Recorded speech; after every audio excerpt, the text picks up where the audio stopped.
let's get things organized here. I'll put this over here. Put that over there. Put that over there. Maybe there's a place that I can mount this. Mount. Ha. Ha ha. No, you know what? It's fine. We'll just go there.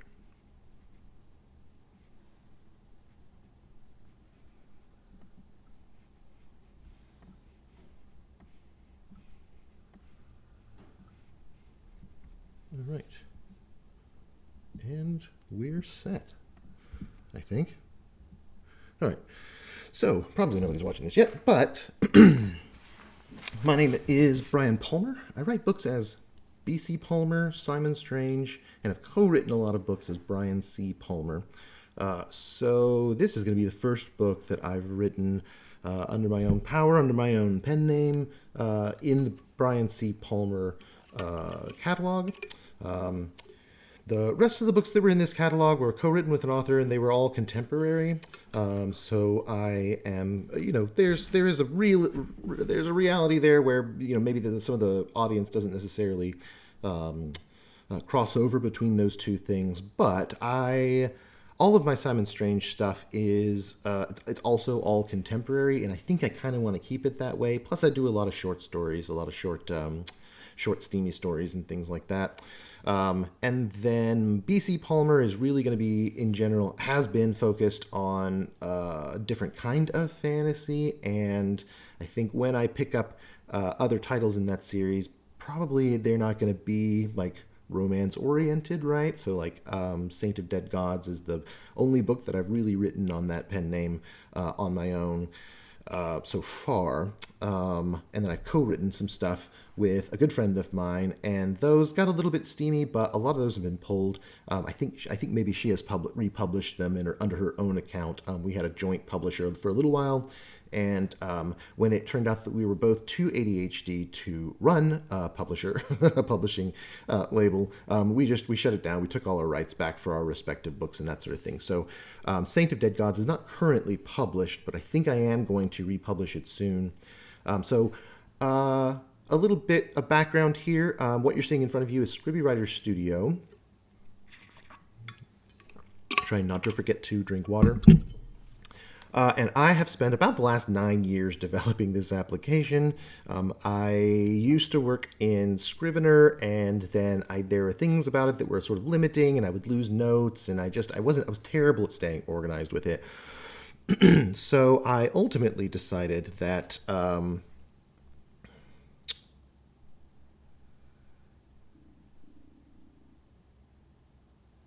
yeah, there we go. I ultimately decided that I really wanted to let's get that out, and hang on. I actually didn't set up the appropriate thing for this, so let's see. Book.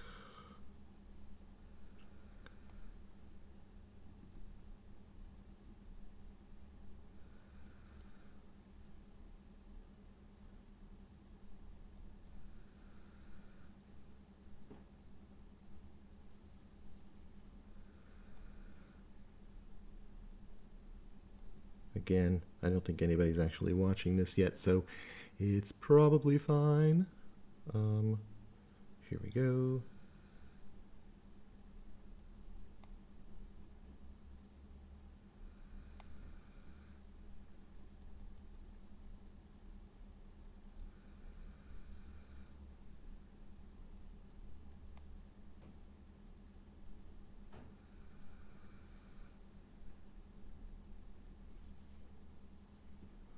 A very reasonable question to ask, especially if you were confronted. All right, we'll see how that goes. Okay, let's see. So, yeah, I've been in development for Scribi for about the past 9 years. I have written in it on and off in various iterations. So basically, I would like build a version, write something, decided it needs a new something, a new look. I wrote one version that was in Java when I first built it, and it was like super ugly, and I just couldn't stick with it. So then I made it into like a web application, but I didn't like all of the overhead associated with the web application. I also don't really love software as a service, and I didn't want to run that, more or less. So ultimately, after years of learning all of this stuff, I settled on this. It's a desktop application. You buy it once, and then it's yours forever, right? And that's the kind of software that I want to run. It's the kind of software that I want to have. It's the kind of software that I want to give to other people. So that's sort of where we stand now. So Scribi does a lot of cool stuff. I'm not going to really go into it. This is not a Scribi tutorial, right? I'm just kind of setting the tone. So the book that I want to write, that we're going to start writing live here today, is called For Honor. This is an MM Romantasy. I guess sometimes some people call it like Monster Daddy romance, between a human and an orc, big giant orc daddy. You can see them here in this. And so we're going to start basically from scratch. And I say basically because I have done a little bit of work already with the world building. I am a huge language nerd. I love constructed languages. I think every fantasy book should have a constructed language in it because I just love that. I can remember the days of like trying to learn Klingon when I was, a little kid, and then later on Vulcan when somebody developed that, and then I tried to learn Elvish and that sort of thing. I've always loved constructed languages, so this involves a constructed language, and I've been doing some of that work down here. You can see I've got an Orcish language that we call Katochal. So we're going to start. I'm going to add a new series. These are the Princes of Eldra books. I don't really need a description just yet. I think I did set up a banner for this. Where did I put it? That's the Eldra banner. Cover artwork. I could just use the cover artwork. The only reason for this is that I'm also rolling out a platform called Readerling in the near future. And when I do that, we'll just use the same one here. When I do roll it out, basically, see this little toggle right here, active on Readerling. I'll be able to click that, and it'll post it on Readerling and allow people to follow along with updates. And then there's a whole system of actually posting updates to Readerling and that sort of thing. Readerling is not really live now. Technically, it's live. You can go there. You can go to readerling.com and you can sign up and you can follow along. But there's not really any content there just yet because I haven't really activated it for all Scribi users, much less the general public. So it's there. You can find it. In fact, why don't we? Oh no, I'll worry about that later.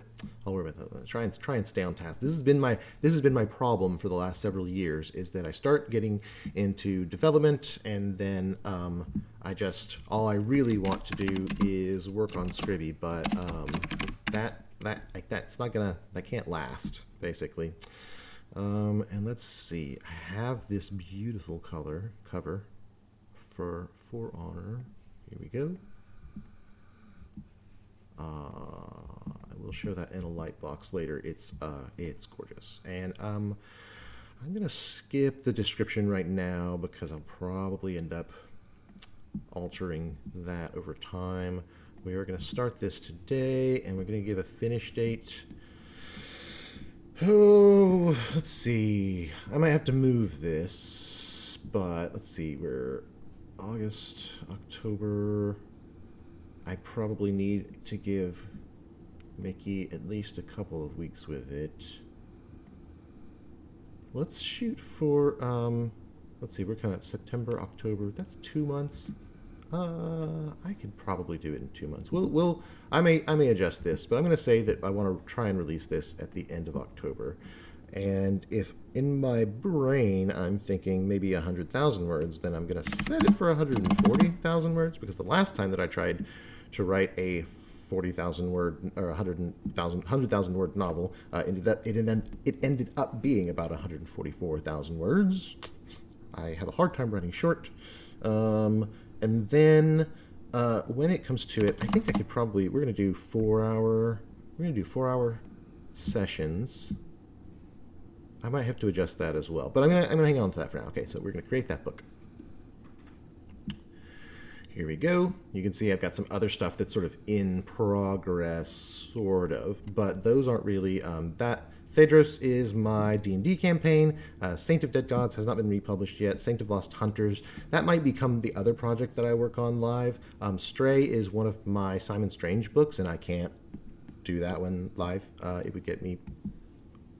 I would probably wouldn't be able to stream that one.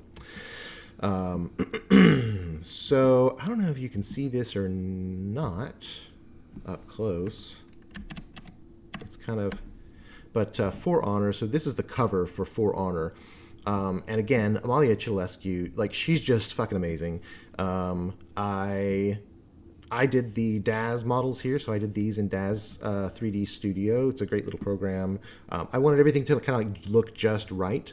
And then I sent her just like the raw model files for that. She works in DAZ as well. I think all of these assets are things from DAZ.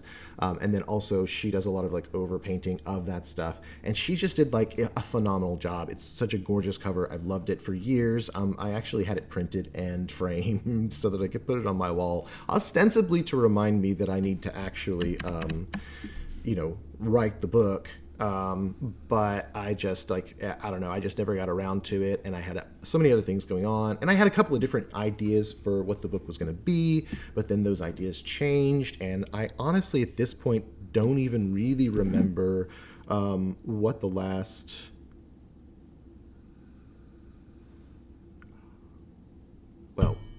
it seems as though I missed a chiropractor's appointment, so I'm going to have to end up scheduling that around how I do this. So that's the ADHD, folks. It just pops up, rears its ugly head, and cancels all your plans on a regular basis. So anyways, so I had a number of ideas about this book, and I wasn't sure which one was sort of the best. I know this is weird, but I had like a generalized idea about like the sort of orc warlord sort of thing who ends up with, a sort of a hostage prince situation, basically. But then that seemed a little bit basic, and I've seen it done before, and so I wanted to take it further, and so I started digging into the world and the culture and that sort of thing. So I have a lot of that stuff in my brain still.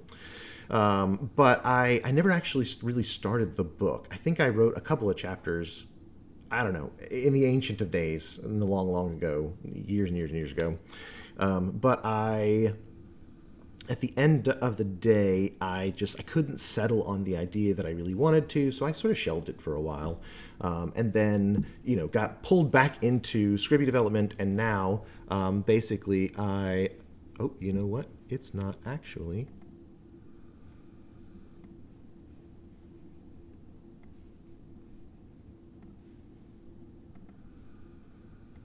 Yep. This whole time, here, let's restart that capture. Okay, well, this is why we test things. This is why we test things live. And clearly I did not. So, again, I think probably no one actually watching at the moment. But in any case, now you can actually see what's going on. So these are all the things I was talking about. Saint of Dead Gods, Saint of Lost Hunters, my D&D campaign, Simon Strange, Stray, and For Honor. So let's see here. Let's get into this just a little bit. So first of all, we're not going to work on Friday. Unlock. We're not going to write on Thursday or Friday. Oh, that only gives me one day. Yeah, we probably, because that's not even the whole schedule. I haven't scheduled out any of the other, we'll do the end of November. 14 extra days, 210, and then once we actually put down the task list, then that'll probably, that'll work. Anyway, so I've got a lot of ideas about what I want the book to be about in very broad terms, but I haven't really started any of the planning process. I don't have the beat sheet done. I have a lot of ideas in my brain that I'm going to have to organize into the brainstorming sessions and things like that. And I want to pull up a good solid task list for it and get myself structured. So I'm going to do all of that live here in Scribi so that you will, if you're an author or if you're a reader and you just want to know how things work, then there is a lot here that you'll see for how Scribi works. And I am going to ultimately take this process all the way through. There's going to be a gap when I send it off to the editor, where I probably won't be streaming because there won't be anything to stream, right? But when it comes back in, then I'll show you the whole process for getting the print book set up, getting the EPUB set up, and getting all those exported and that sort of thing. So it'll be an end-to-end process. Like I don't have any real material here yet, other than some of the language stuff. Again, I'm a nerd, so when I was sort of thinking about what I wanted to do and I built the world itself and started working on some of the language stuff, that happened real fast. So let's see here. We are going to, I think I was working on translations. Yeah, we've got some issues with the markup. So this is the first bit of AI assistance that you're going to see. One of the things that Scribi does is we've got a really cool task management system, and the assistant has all of the necessary skills and MCP tools and knowledge about how to set that up. So we are going to start by scheduling out the tasks list for honor. So let's see.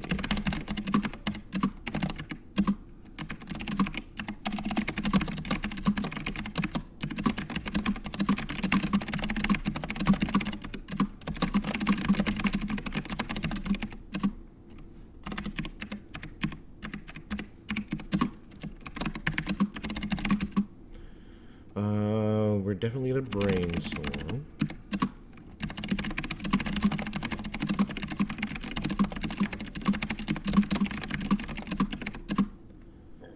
Brainstorming.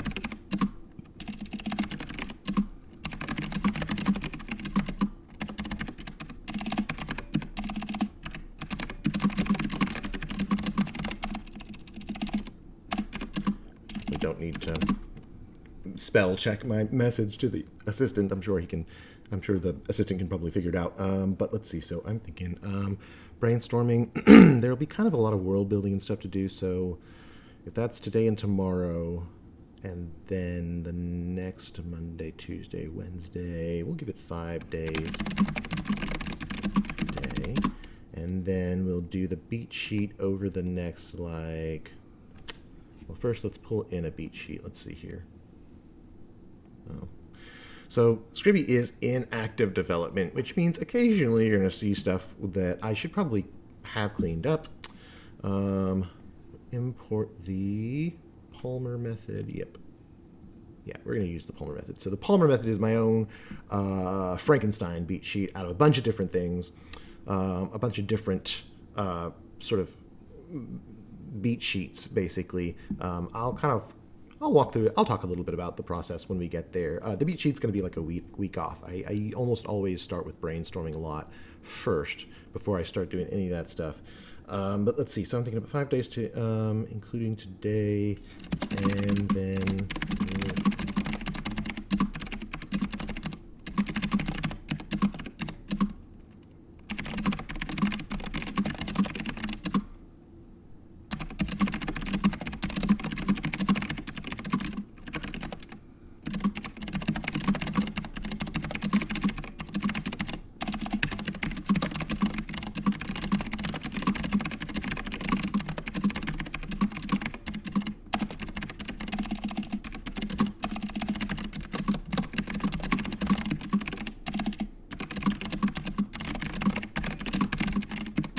At least I don't think so. Yeah. Anyways, so let's see. Yeah. And then basically the assistant has got a bunch of tools and a bunch of skill documents and things that basically tell it like how to manage the task list, how to look for working days, how to try and help estimate how long it takes to do different things. And it's going to take a look and see what's already on the calendar. I do actually have some tasks on the calendar, but I might actually just cancel those. Like I might get rid of those because I really should be focusing on just one book at a time, at least until the first one gets underway. It is not able to delete anything or change anything like that, though. So it may, we'll see what happens, but it may ask me if I want to move some stuff around. You know, let's go ahead. I'm actually gonna, I have started on this. I'm gonna take it off the task lists, though, I think. Do I want to do that? Yeah, because I haven't, like, I've started outlining this.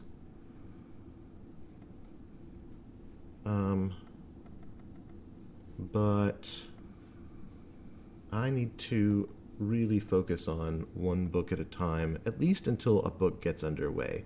Like, the right way for me to work, if I'm going to be honest with myself, is to get one book sort of going.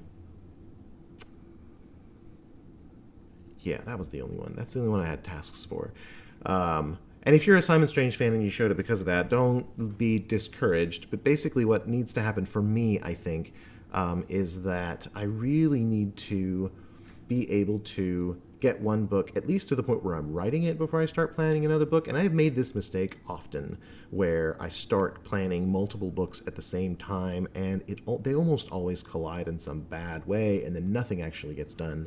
So there's your sort of writer's lesson for the day for this is, you know, work however you work. Like, do whatever's going to be best for you. But for me, like, if I'm not real careful about my brain, then it will basically, my brain is constantly telling me, like, you can do 50 things at the same time. It's not a problem. I'm already going to be continuing development with Scribi while I'm writing this book. The live stream schedule is going to mean that there's really sort of specific times of the day when I really need to be, focused on writing. I am hoping that that's going to help keep me focused. But if I'm planning two books at the same time, a lot of the time I will get stuck on one of them. Not stuck like blocked, but stuck like this is all I can think about right now. Whereas if I'm in the writing process for one of them, yeah, hello to the small but mighty audience. Yeah, well, I don't know how small and mighty we are so far. Yep. All right, so we're thinking 5 days, including today. Sure, that works. Beat sheet 6 days, 7, 8, 9. Yep, that seems fine. 28, 140 divided by 5,000 a day, September to November 25th. Oh, that's going to put me right up against the left for outline and publish. Okay.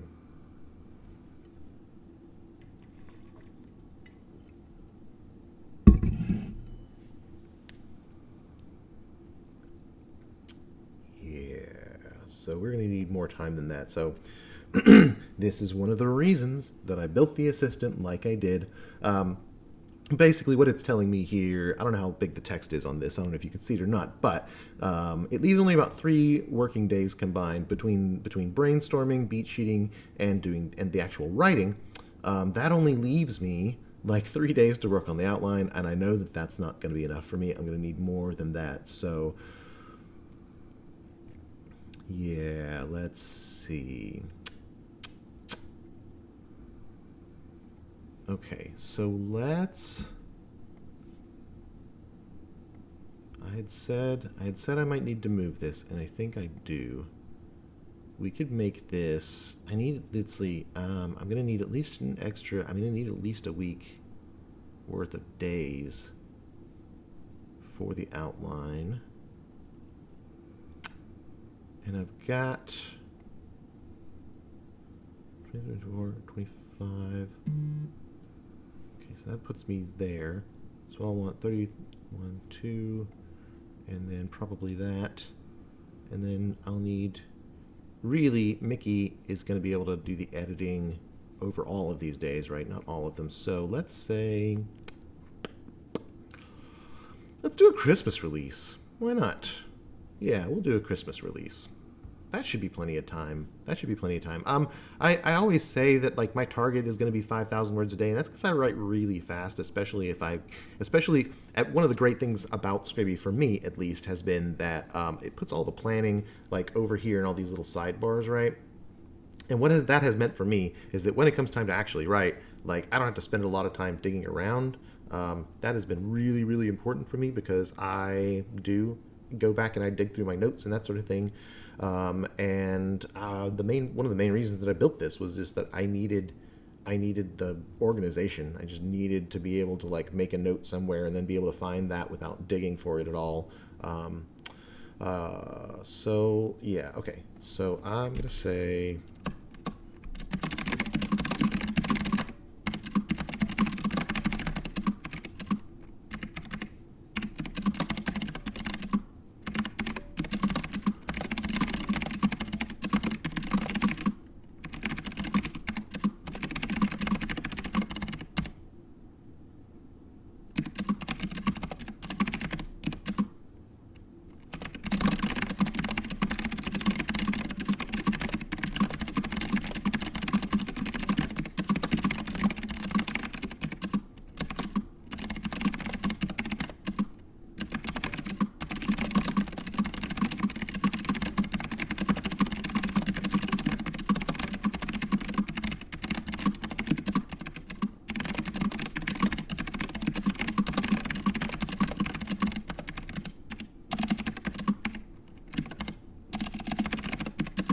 And this could change. I mean, the thing about this, the actual streaming schedule right now with Monday, Tuesday, Wednesday is that, my husband works from home on Thursday and Friday most weeks.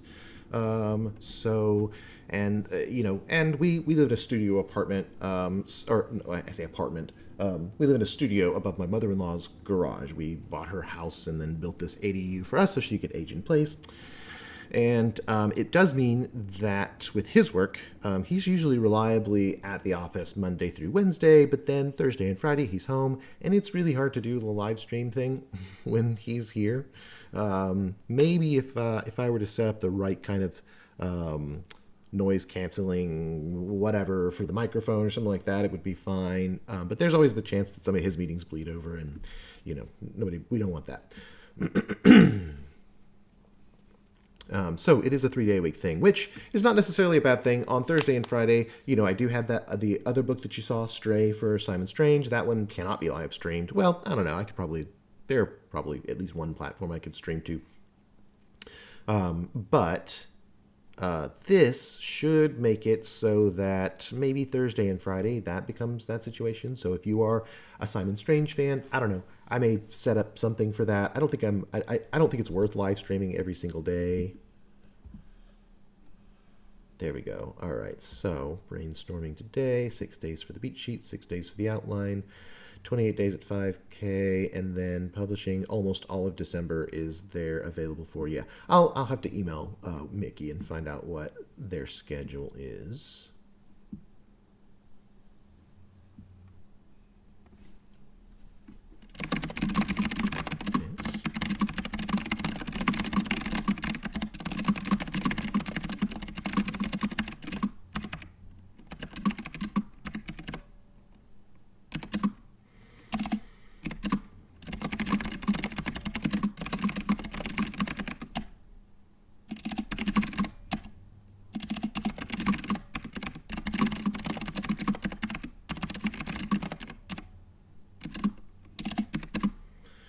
Did I give it the right tools? I think it can do it. I think it can do it fine.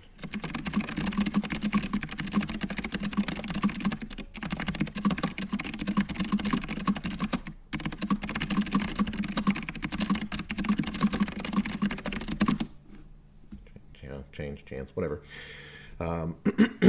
Yeah, so while it's sort of arranging that, a note on like AI assistance and that sort of thing, I think what I said in some of the lead up videos to this, well, I think there was really just the one on TikTok.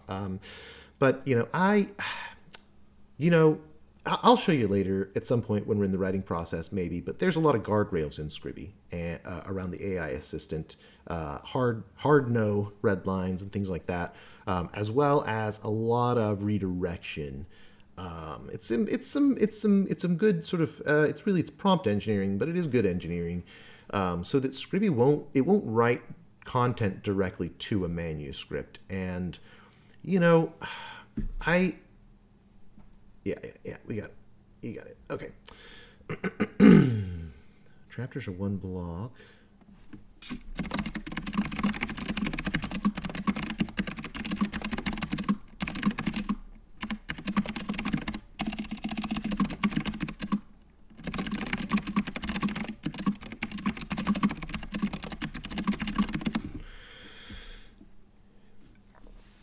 Yeah. So, anyways,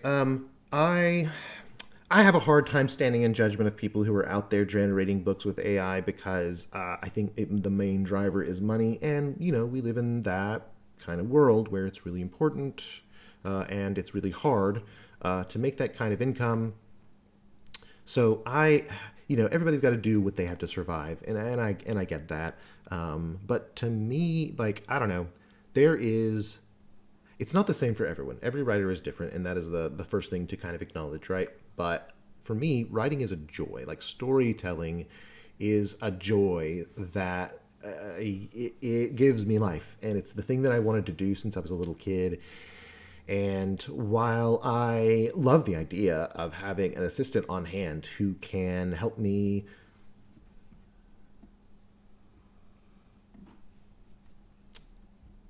yeah, I see.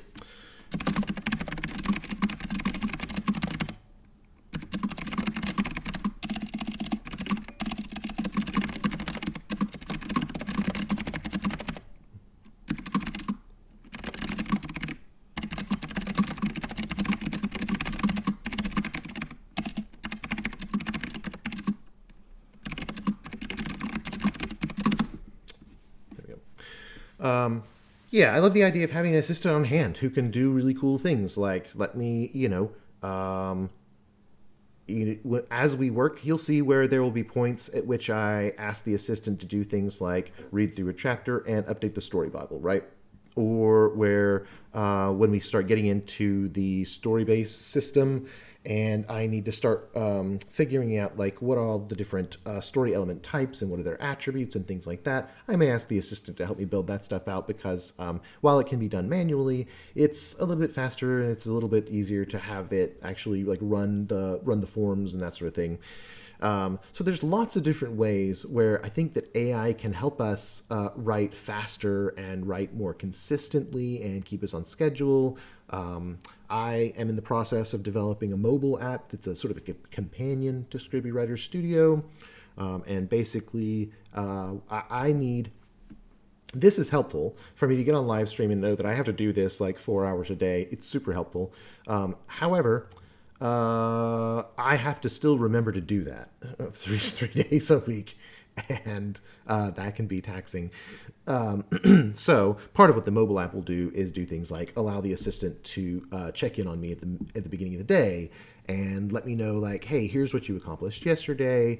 Here's what's on the list for today. Is this going to work? What can we do to make it work better? What can we do to keep you on track? That sort of thing. I really want to build something that can act as I don't want to say a writing coach because I don't think there's a ton of coaching you can get off of AI. I mean, well, that's probably not true. Probably if you're just starting out, I don't think there's anything that AI can teach me about writing. If you were just starting out and you weren't really sure how to identify, say, what your theme is, right? Then I mean, in a case like that, yeah, you could probably use AI to help you sort of figure out what the theme of your book is, for example. I think you'd probably do better using another person, but the thing is that everyone's time is valuable. And, there are people out there that you can certainly pay to help you do that sort of work. But not everybody has access to that sort of thing. So I do like the idea of being able to provide an assistant that is able to help someone who's just getting started, just like getting their feet wet, just now figuring out how to write books. a leg up, basically, some place to start. Now, in Scribi, that's the AI assistant. You can just ask any question. It's just like any other LLM model. But I've got a little help tab up here. It's got tutorials in it and things like that. And I think I'm gonna start building out a knowledge base, basically, in my off hours, to go and talk about things like how you develop a plot, how you develop theme, how you look for a theme in a story that hasn't really had a defined theme, stuff like that. So I want storytelling to be accessible to everyone. But, and again, I'm not judging people who generate their books with AI, not exactly, but there is something really awesome about the struggle to tell a story. There is something really meaningful about the process of trying to figure out not just like how should everything work, what are the actual events that happen, and what order do they happen in, but like subtle things. When does the reader know certain things versus when do certain characters know certain things? When do you yeah, we're going to work on that writing plan. When do you, how do you construct a series of paragraphs for the best emotional impact, right? Things like that. And when you go through the process of actually writing the book yourself, I think that you gain something out of that. I mean, every time you write a sentence, every time you write a good sentence, or a good paragraph, and you look at it and you think to yourself, like, that's some good writing, even if the rest of it isn't always great. Like, I think that even if you're just starting out, even if you've never written 10 words in a row in your life, yep, there we go. And so it's got us our task list here. Excellent. Yeah, so we're gonna mark that as started, because that's what we're gonna do today. So, even if you're just starting out, even if you feel like you're a terrible writer, and even if you are a terrible writer, because we're all terrible when we start out, nobody sits down to write a story for the first time and starts writing and discovers that they are brilliant. And anybody who's ever talked about, like, some people are talented, some people have a natural inclination or something like that, they're mostly they're just overlooking the actual work that went into getting there, because you don't get to see that work, right? If all of this live streaming type stuff had been around whenever I first started out, it takes effort to exercise the muscles. And the fact of the matter is, let's see, the last book I wrote was Daddy's Other Boy. That was a Simon Strange book, and that one was 3 years ago. I don't know. I could probably go look it up on Amazon and find out. But I've been focused on development for such a long time that whenever I sat down and was like, okay, what book am I going to do next? Honestly, I drew a blank for a minute.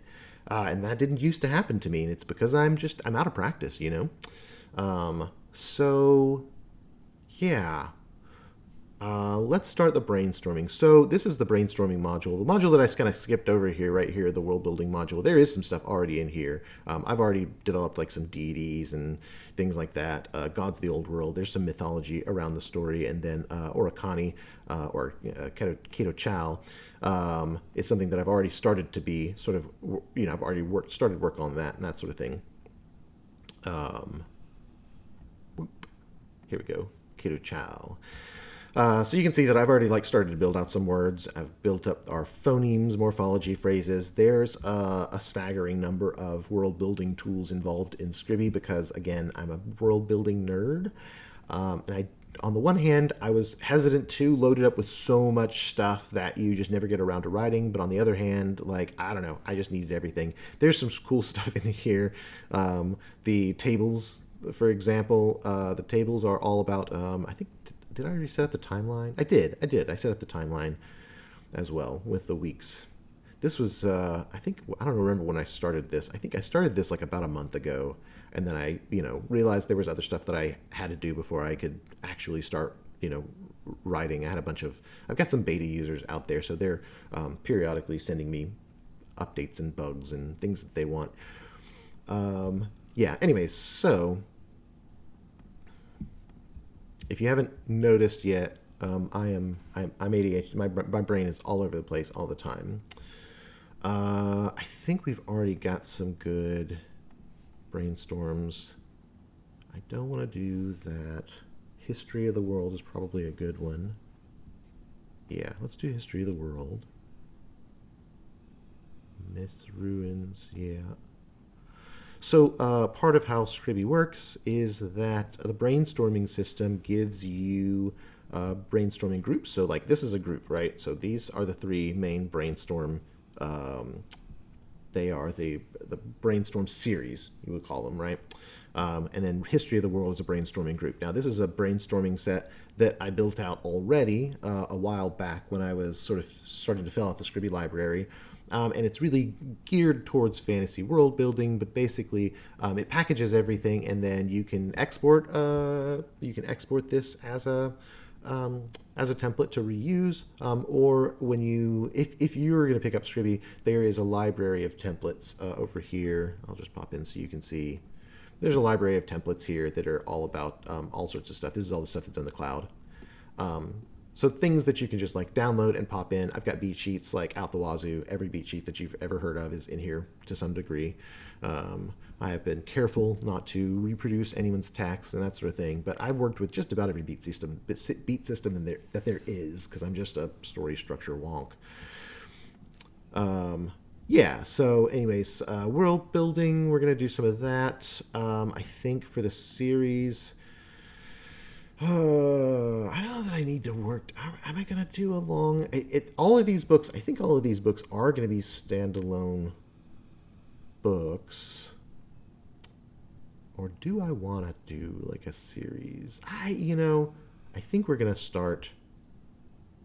I think I'm going to start with one book, and we'll see where it goes. I know I gave it a name, like the series name, Princes of Eldra. But I don't know if that's going to be like... I know there's going to be more than one book, because I just want to... This is a thing that I've been looking for lately. Part of the reason that I wanted to get into this is because I have started the process of... I've been trying to get back into reading more than I used to, more than I have recently, and okay, let's see. Ages and Turning. I've actually got some of that already. But let's see. So, our brainstorm here. Let's, I'm going to zoom out just a little bit to give myself a little bit more space. I should be streaming this from a bigger monitor, probably. How many distinct ages or eras? Yes, I have done some of those. Let me go back to the timeline here. Actually, the timeline might be in here.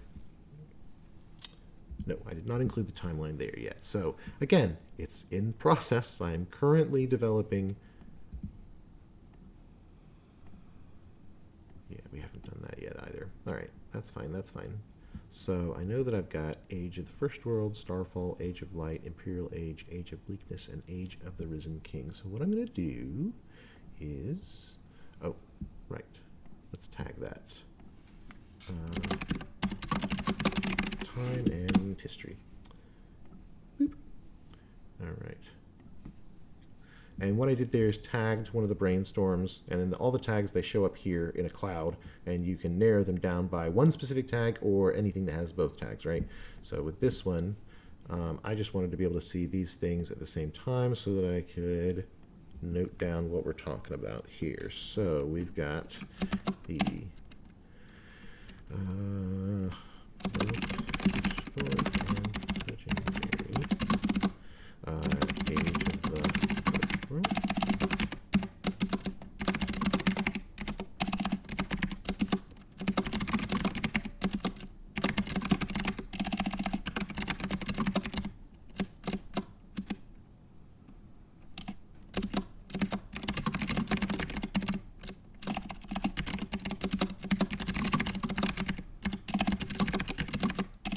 kink. There we go.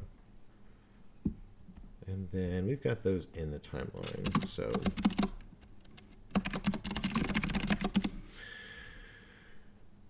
go back into here, and we're going to focus on that one. Here we go. And then we're going to break them down. So this is where it potentially starts to get boring. Actually, you know what? I am going to need to establish a good schedule for this. That's an hour 55. Let's do a new schedule. Okay, so we're going to do live stream sprinting. We're going to do our sprints. Let's do 20 minutes at a time.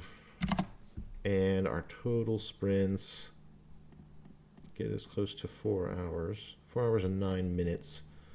Short break. Let's do a 10-minute short break and a 20-minute long break.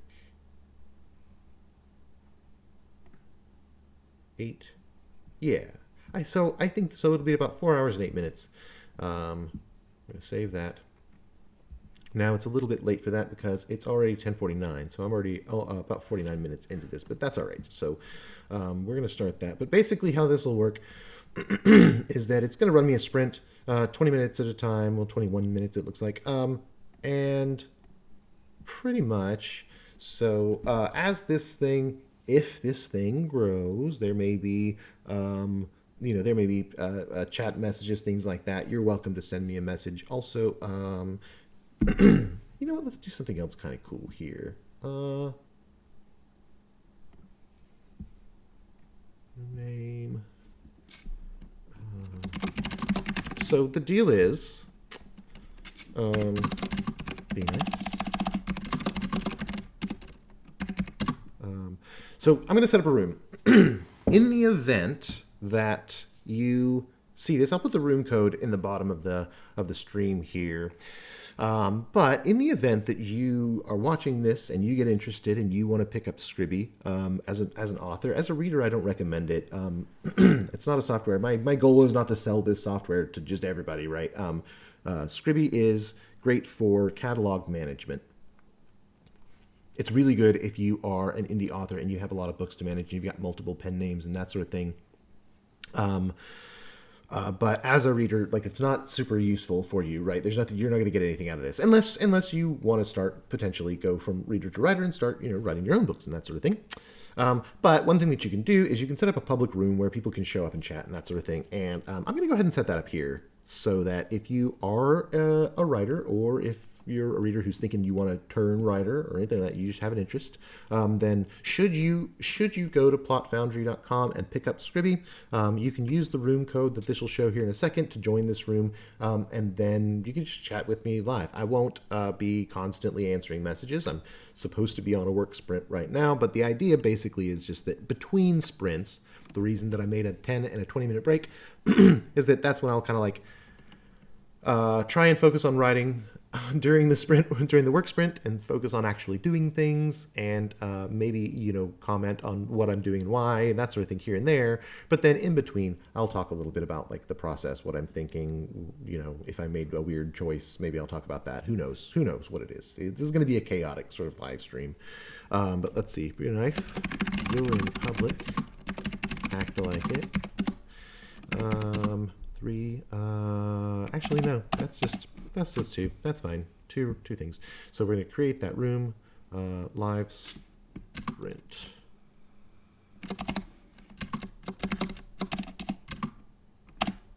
Yeah, we'll just leave it like that because maybe it'll be for other things too. I work outside the live sprint. I mean, I do other things. So if you want to join this room, there's the code right there: V8 Z3 PV5K Z2S3. Done. And so if in the event that you were to pick up Scribi, basically you would go to your messages and you would click this little key icon right here. You click that key icon, it's going to let you put in the code that was just shown. So if you go back and you pause, but when we go forward, the next time that I stream, I'll make sure that this code is at the bottom. But that'll let you join the live sprints group, and then if you pop a message in here, I'll get a little message there. I mean, it's a chat room. It works like a chat room. The thing to know about one of the limitations of the chat room is that all the messages are ephemeral, so they only last 30 days. After 30 days, the back end starts to clear out old messages and that sort of thing. It's really not supposed to be a system that maintains your chat history indefinitely, right? It's basically just a work chat. That's all. So I think it's already on and it's already visible, so I don't need to worry about all that. So let's see here. We'll pop into the assistant just in case we need that. So, all right. So for the next 16 minutes and 58 seconds, not a ton of talking. I'm kind of just going to work. You're welcome to work alongside if you're watching. Yeah, so that's how it's going to go.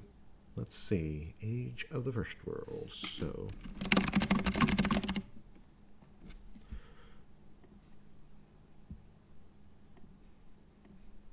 Right. You'd think that I would remember all this. I wrote this, but I wrote these brainstorms ages ago now. But I wrote them for good reason.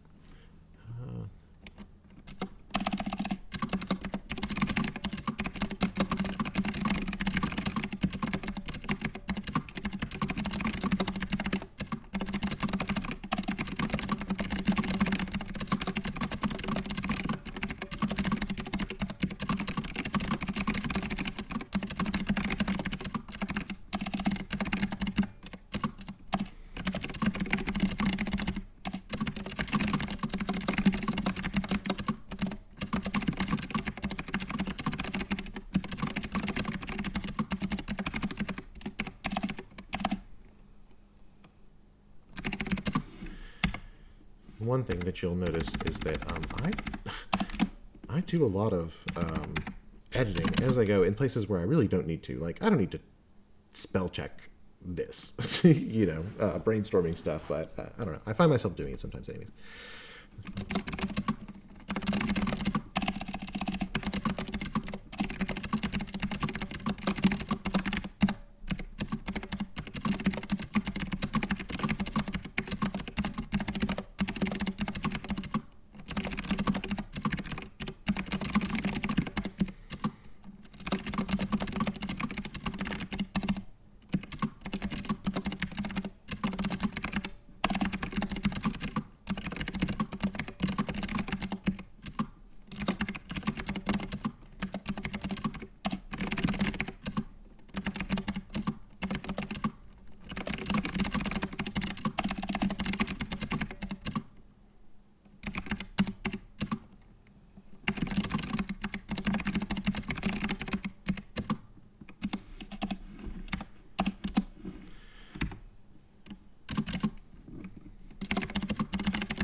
Holding enter when I put this stuff in. It closes the lines, but I like it to be nice and sort of organized. So, if I recall, what did I said about this originally? Right.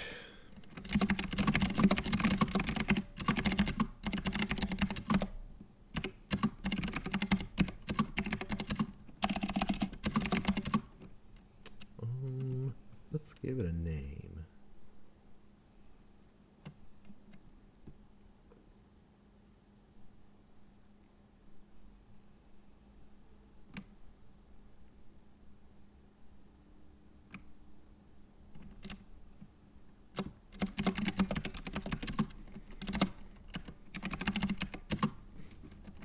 The Jordanian Empire. And we're going to go ahead and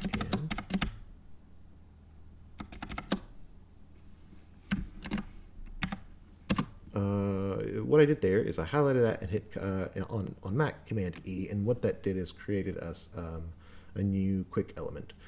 So Scribi keeps track of story elements like that, and then basically later on I can go back and I can fill in this element, and I can change where it's at. So the Jordanian Empire is going to be a story element from now on. Let's see, like the emergent empire, the empire.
did it last? Let's see.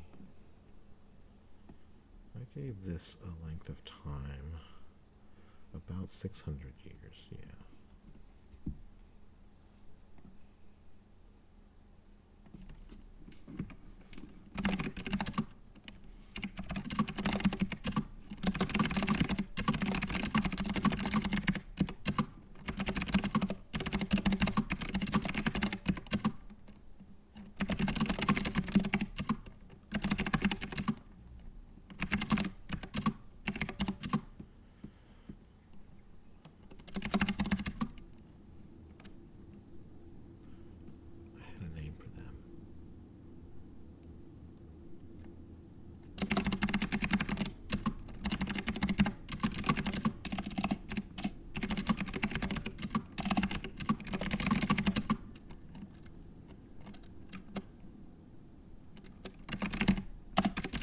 I haven't built out a map for Aeldra yet, which I probably will, but I usually inform the map by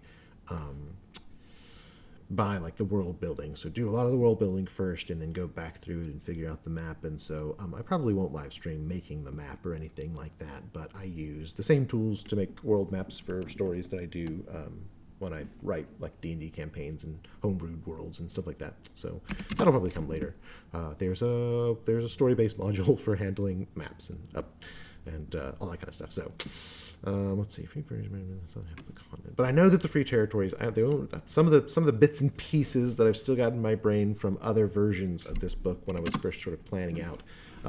One of them that was really interesting to me was the idea of the free territories. There's, I mean, I guess you'll see all the world building stuff as we go, but I wanted a different sort of,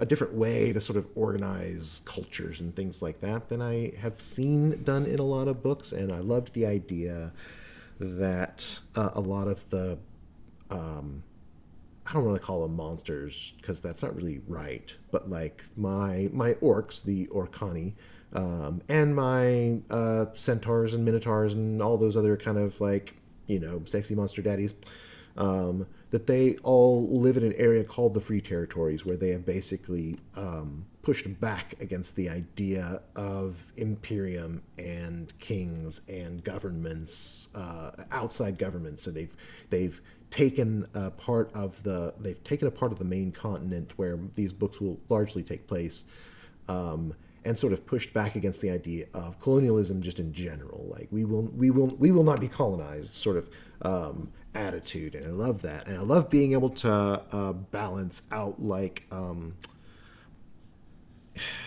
in this context. I don't really like the word primitive or even tribal, but just a push back against like what we think of as sort of Western government, basically, or like the governing structures of the Western world and the developed world and things like that. Like that is something with all of my fantasy races that I really want to get into, like how different races organize their cultures and how they make themselves distinct cultures from others, from the like mainstream cultures of the time and that sort of thing. I don't know. I'll dig into it over time here, and you'll see that sort of emerge. And I'm going to pull. I have started enough of these types of books and then set them down that I've got like a deep well of ideas that I had for other books, basically, and they're all going to kind of end up mishmashed in here. There's a blender inside my brain where all of this stuff goes in, and then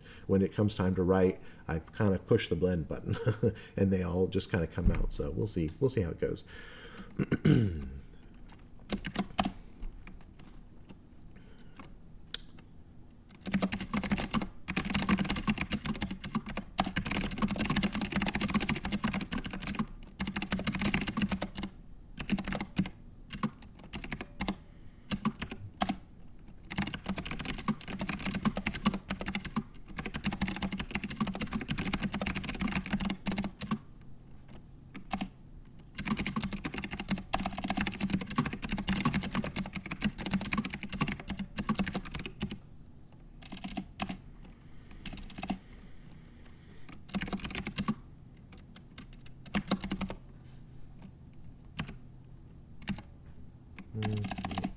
thinking Leandra, but I want to. It's gotta be something sort of.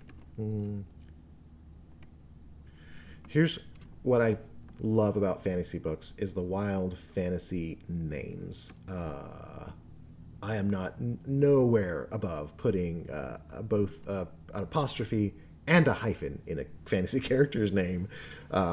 But I always have to be careful about, like, is it readable and that sort of thing. And these things can be changed. There's an easy way to change these things in Scribi, but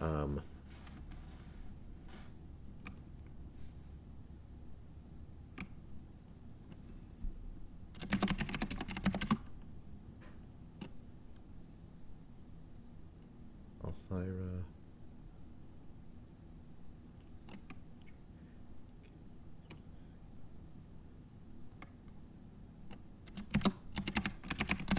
Althira Varigast. I don't consider king or queen to be gendered words.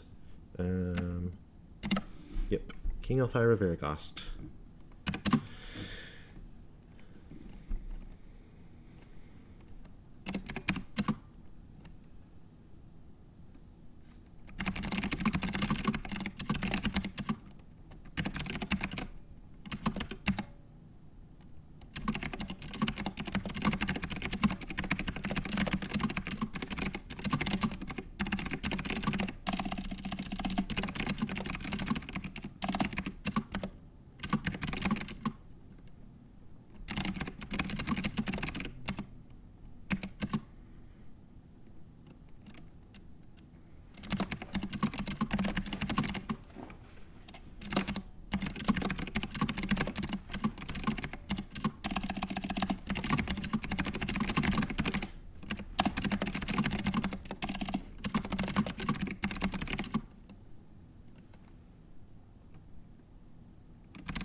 Here.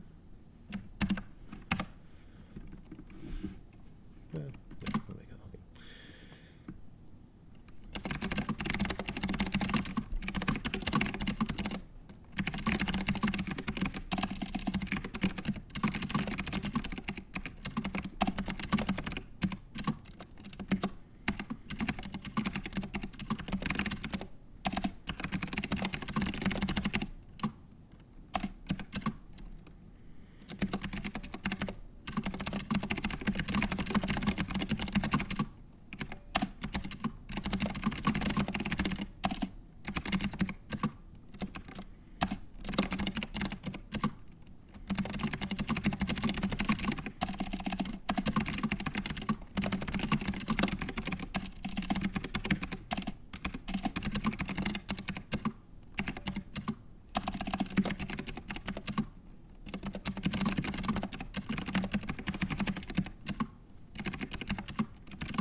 treaty of something. The treaty of one last little bit before an actual break. Let's see, the treaty of no.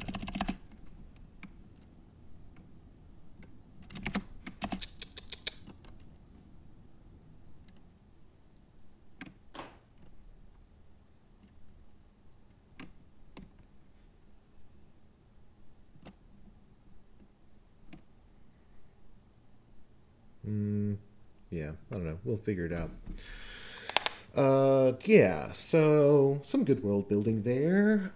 We've got our sort of legendary sort of figure responsible for the current age. I think, gosh, there's always so many. Like, there's always a great man, isn't there? There's a great men of history. I think there's a whole sort of theory of history, I believe, called the Great Man Theory of History. The idea that major points in history all turn on the actions of a handful of great men. I don't love that theory of history, I think, but when it comes to things like working out big, broad strokes of your story world's history, it's not a bad place to kind of start and then dig into it from there. I think the thing about world building and the thing about ancient history in world building is that you have to kind of, and this is what I'm telling this to myself as well as sort of lecturing here, but you kind of have to find ways to build that history in such a way that it informs the present in a meaningful way. And sometimes that is just like this. This is just kind of like riffing, right, on things that happened in history, but always trying to keep in mind as you move forward into the present, like what are the effects of that history been on the world. So the things that come to mind for something like this then are things like this is very likely a world in which a lot of cultures are hesitant about the idea of empire and imperium, of imperial spread and colonization and things like that, because they have seen it before and it's gone really, really badly. So that is something that like gets sort of set aside up here as a sort of almost like a global touchstone of culture. Now, there are always going to be lots and lots of cultures in any given story world. But there are also going to be global touchstones. So in our world, for instance, we would consider, I think you would agree, that we would consider our world wars, World War I and II, to be sort of global touchstones. Everyone on Earth, right, has had some connection back to World Wars I and II because of their scope and how they affected everything. And so even if you don't personally have a one-to-one connection with them, your life was almost certainly impacted by them in some way. So yeah, I mean, I'm not going to do a whole lecture on history or anything like that, but it's the sort of thing that I think about in the process of world building. Where do these things come from? What happened? What does it mean now in the present? How are people still affected by something like that? That sort of thing. There is technically 6 minutes left on this short break, but I don't seem to have anybody in chat, which is fine. Pretty sure anyways. Yep, and still just one viewer, which I have a suspicion is me.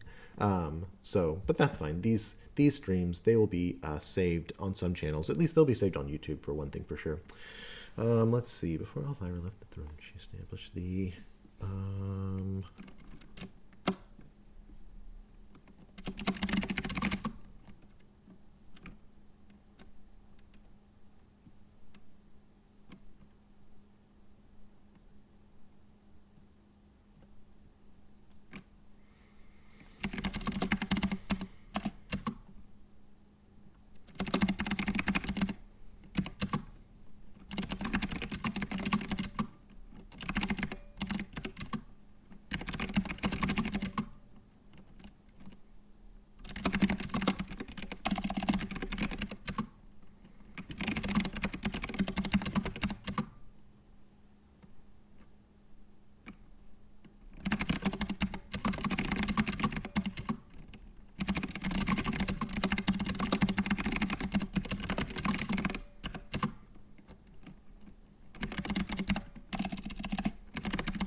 to go from there.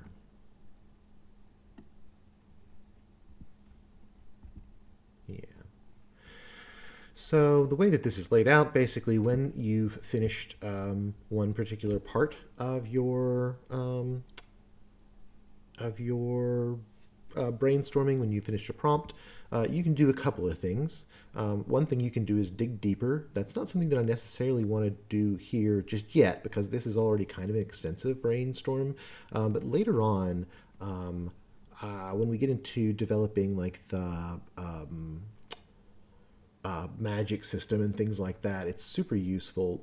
Basically what it does is dig deeper is going to, it only works, this particular action only works if you've got the AI assistant set up, but basically it's going to take all of the content from the brainstorm prompt, from the answer that you've given, and it's going to break it down into like 5 or 6 other questions that are follow-up questions that are specific to that content. So this one, for example, doesn't go deeper into each of these things because all of the stuff in this History of the World brainstorm series, this brainstorm group, it's all sort of non-project specific, right? So you could take this History of the World and you could pop it into any fantasy or sci-fi book. It is really sort of focused on those sorts of things. I don't think that you would get a lot of use out of it for something like a contemporary novel, right? Like, unless you really want to talk about like our distinct eras and ages in the Common Era and before Common Era and the Holocene and all those sorts of things. Like if you wanted to get into that, sure. But it is really geared towards sci-fi and fantasy. And so, but basically, if you're not going to dig deeper, then your next thing is to just click next and to go on to the next one. So let's see here. We got, what are the 3 to 5 hinge moments that changed everything? The events people point to and say, that's when the world shifted. For each of these, who won, who lost, and what was the world like before versus after? So this is to build on the one that we were just basically talking about. And in fact, I'm going to go here and pull this up just so I've got it on hand, right? So that I can like look at it and reference without having to go back and forth. And a lot of this is really covered in this, but it's really specifically asking here, how did these events actually impact the course of history on the day-to-day level of like cultures and people and that sort of thing, right? And I think this is like what I'd said before about trying to figure out how does history inform the present, right? This is a lot of what the Ages and Turning Points brainstorm is a lot about that. It's about building up the sort of ancient history and then bringing it forward a bit at a time to try and figure out exactly what all of this stuff that you came up with is doing. And now, so like a lot of this, I don't already have ideas in mind for. Even a lot of this, I had named the ages, but I just thought they were cool names, basically, kind of. I knew about the Risen King, and I knew that I wanted my the figure of the Risen King to be this remarkable woman, but I didn't know exactly all of this other stuff, right? I'm just kind of riffing as I go. But that's what I wanted to do with the brainstorming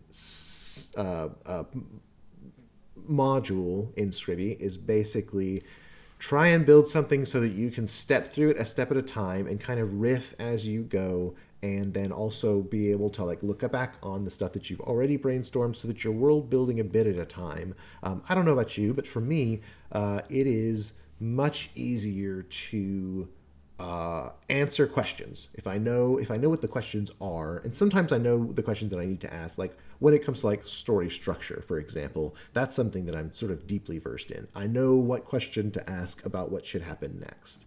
When it comes to brainstorming stuff, a lot of the time, when I have worked on other books, a lot of the time the brainstorming process is sitting down with like my husband or somebody else, one of my sort of co-writers, and sort of going back and forth. It's a Socratic process of like, okay, here's the next question, that sort of thing. Anyway, so that's what we're kind of doing here.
starting to build out some of the culture in those free territories and how they see the people above that line, above the treaty line. Actually, let's call it that.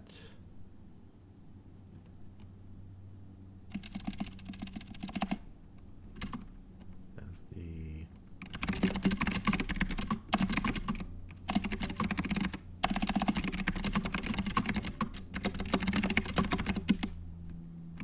That is the other way to make quick elements, is little @ key. Follies of the... That's not the way you spell that.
Age of Starfall?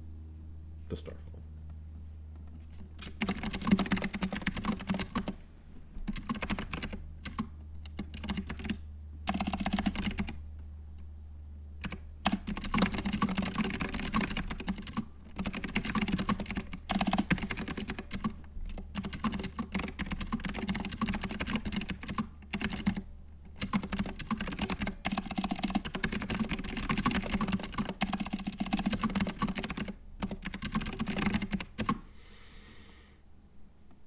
Let's go ahead and save that for later.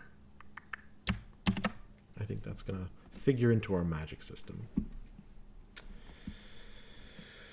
Yeah, I think that's probably fine for that one. Let's see. Right. Yeah, that is something that probably warrants digging into maybe at a different time, because I want to build out some of the cultural stuff before that happens. Let's see what else we've got going on here. Yep. Yep. Rising con people remember stories about it. Yep. I think that's really gonna be more specific to particular nations and things.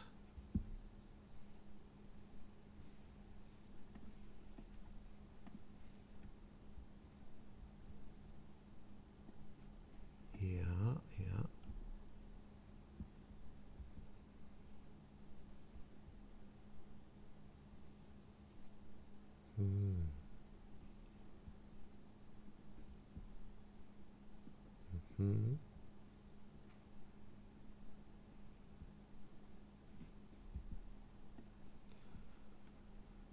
Man, I was on point. So one of the things that I would recommend with any kind of brainstorming process is to kind of like jump around. Like I got to the point here, these 3 to 5 hinge moments, and let's say,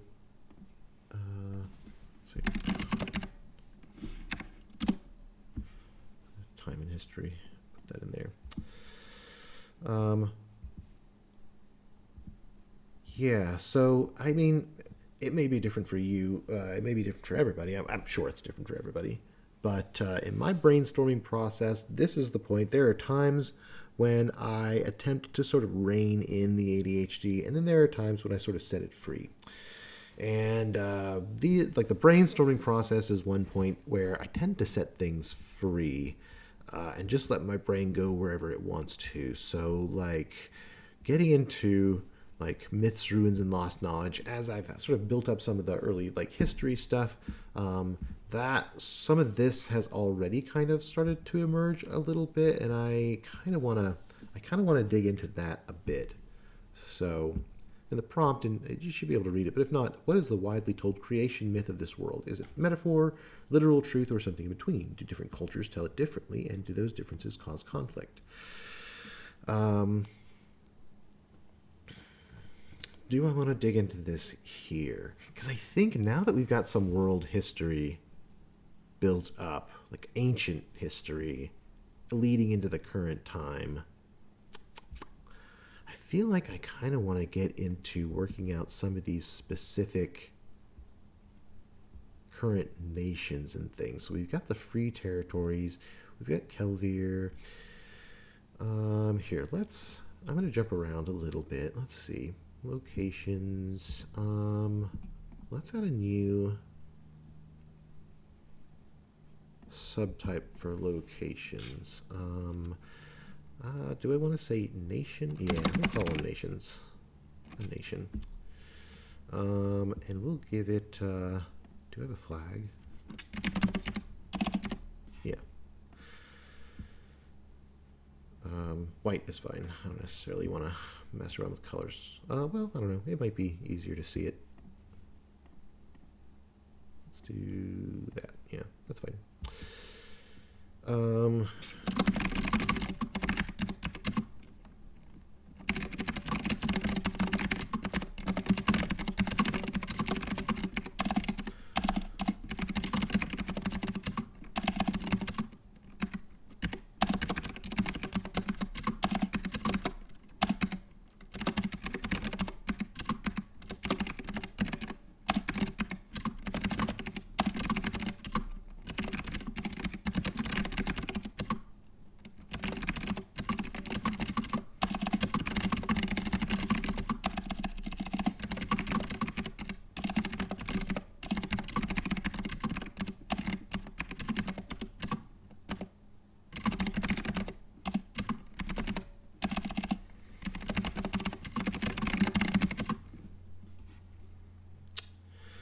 So the story-based system, here we say, you'll see that the location is like sort of the parent type. And location has these attributes, significance and history. And so basically the way that it kind of works is that if I want to say some location, nation is a type of location, and then another type of location might be a specific place in the world, like a specific temple, a specific ruin, something like that. But I would want both of those things to have some significance in the story, as well as some sort of individual history. So when I make a new subtype for that nation, that is, part of it is about organization, just so that I have a list of things I can go and I can say, where's my list of all of my nations in the world? And then part of it is also because each subtype will get its own attributes that stack with the attributes of the previous type, right? So here we're going to say for a nation, we probably want to know like what kind of government it has.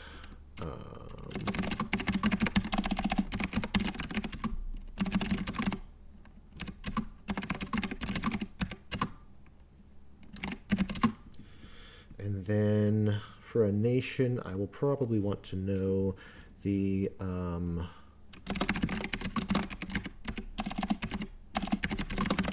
primary spoken language.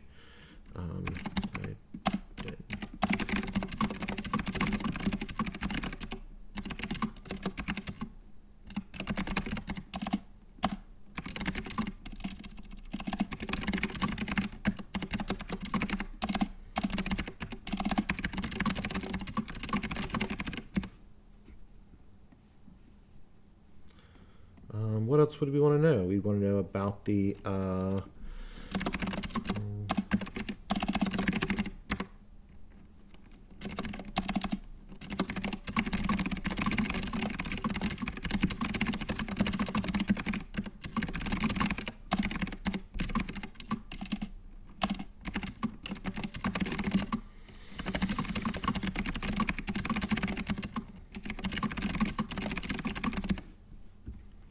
we might want to know local religion.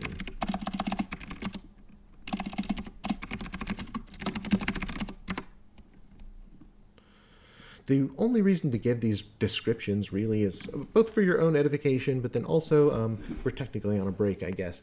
But for your own edification, but also it's super helpful for if you are using AI assistants, then part of what it can do is do things like pull out story-based elements basically out of the actual written content, and it can get that out of your brainstorm stuff, it can get out of the beat sheet stuff, it can get it out of your the actual manuscript as you start to write. If you're a pantser and you don't want to plan any of this stuff, then you just start the process of writing the book and then sort of build your story Bible organically from there.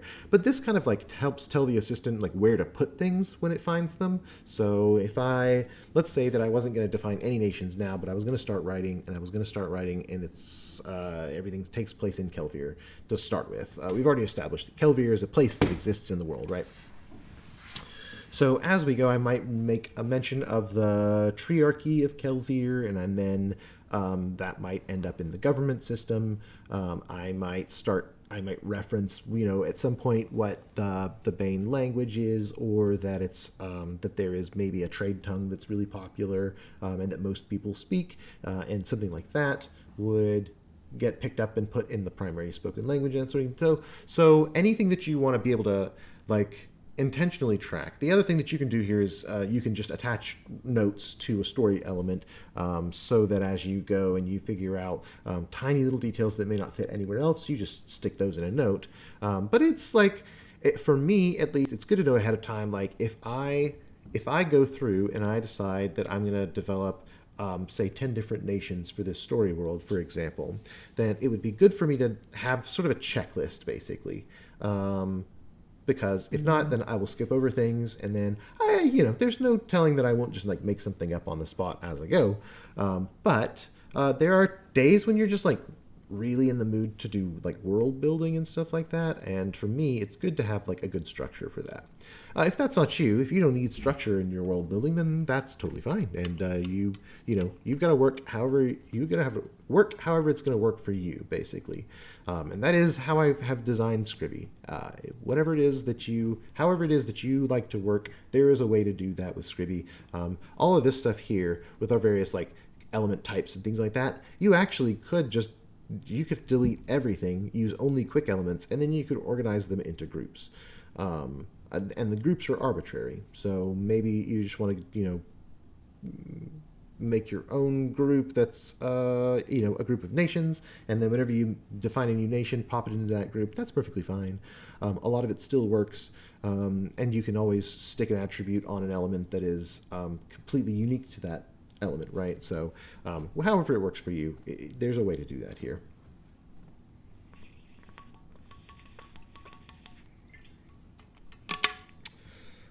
Let's see. So local religious traditions, pretty much say what they are.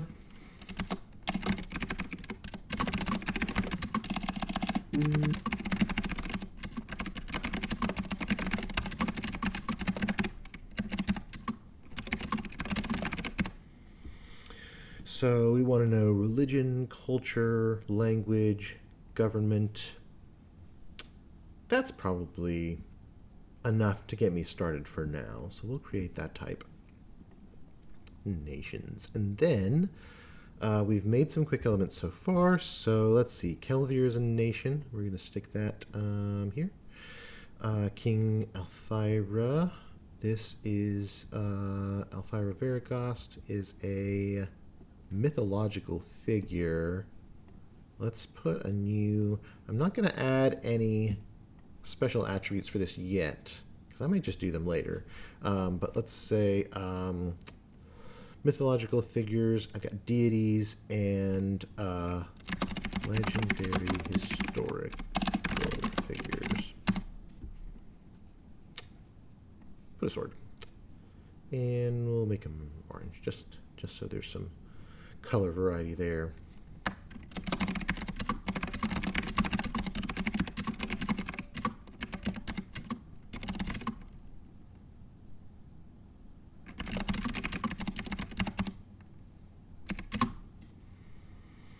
Let's see, stories and legends, cultural significance, and their essential nature. Maybe I do want at least one. For these, the real history.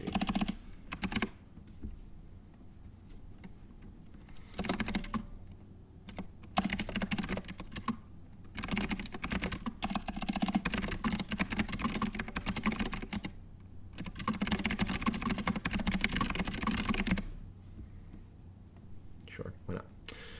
And then that is going to be a legendary figure. I think that our King Althira is probably well documented, but I think that given the sort of like rough technological age that this story is going to take place in, I think there is room for a lot of people there, that there's an educated class. It's kind of like currently, right? Like I don't have a master's degree in history or anything like that. I don't have any formal education in history outside of high school and just like stuff that I've read since then, right? So it's possible that a lot of things that I think that I know about certain historical figures are largely things that are sort of like legendary things that people just sort of know, when really the actual factual history itself is more nuanced than what I sort of think of. So we think about things like in the U.S., they say George Washington said something like maybe it was Abraham Lincoln said, "I could never tell a lie," or George Washington chopped down a cherry tree, things like that, right? Like, those are real people who really existed, but a lot of those stories are sort of like, they're legends about those people, right? So for someone who has reached that legendary status, I think it would be good to have a special set up for them. So Starfall, I don't want to leave it as a quick element. So quick elements are basically just like placeholder elements. They're the things that you come up with off the cuff that you want to grab and stick somewhere.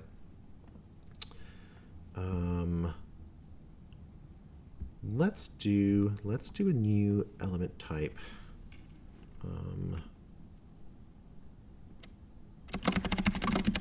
Named events. Calendar. We'll make it something else. Who knows? Yeah. Okay. Major world events.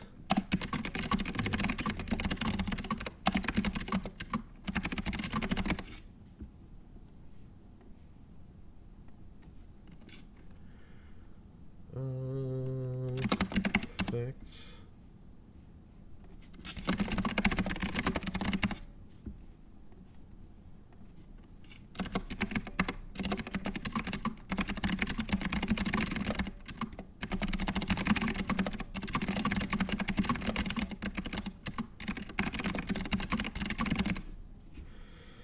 Create that named events, and we're going to put the starfall in there. So the Irdanian Empire, these, do they qualify as a people? They don't really qualify as a nation because it was bigger than that. The Irdanian Empire. Let's add a new subtype to people. No, you know what? Let's make factions. Let's do...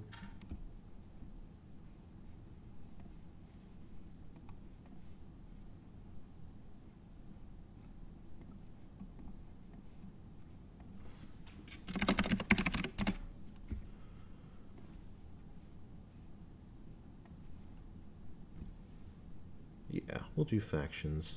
And I'll just leave it like that for now.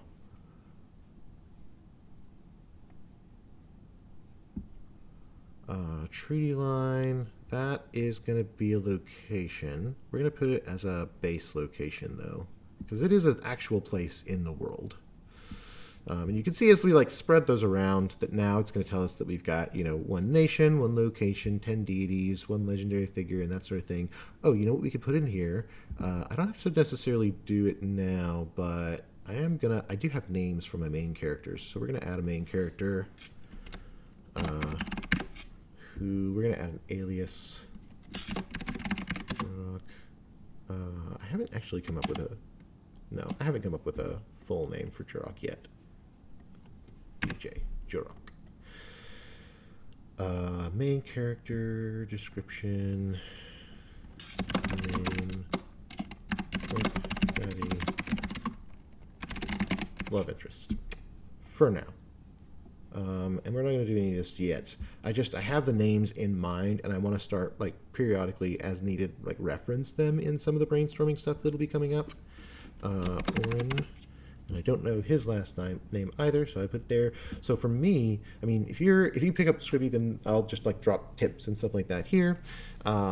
When you've named an element or provided aliases, part of to think about like why there's a name, why there's an alias. You can auto tag things in the manuscript so that it keeps track of who's where and when.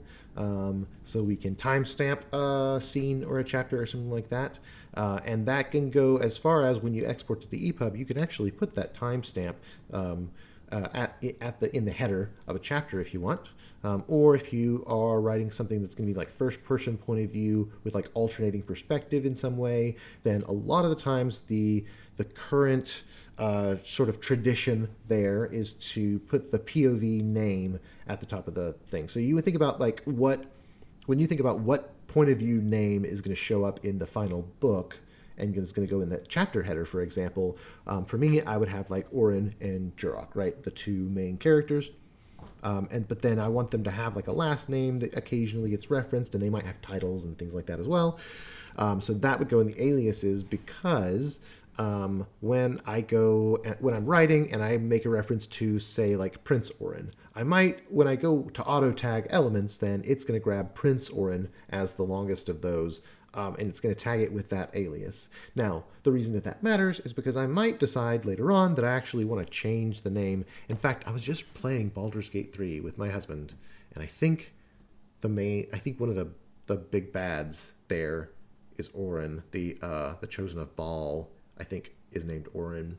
So I might change this later. But the reason to do this is because at any time, if I decide that I want to change the name or an alias or something like that, you can change it here and it will reflect that change throughout the rest of the database. So it's going to change it in every manuscript document where it was tagged. It's going to change one specific alias to another alias. So these are all sort of granular things.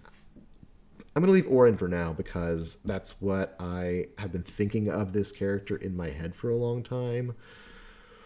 And I don't want to I just don't want to change it at this point. And then let's see. I do have a general idea of when in history this is going to start. So I am going to Age of the Risen King. I think I said that it happened about 300 years ago. So we're going to say like 355. Age of the Risen King. That's when the story is going to start. And I am thinking of, I'm thinking it's going to be cold. We're going to start in the long dark. And like the middle of the long dark.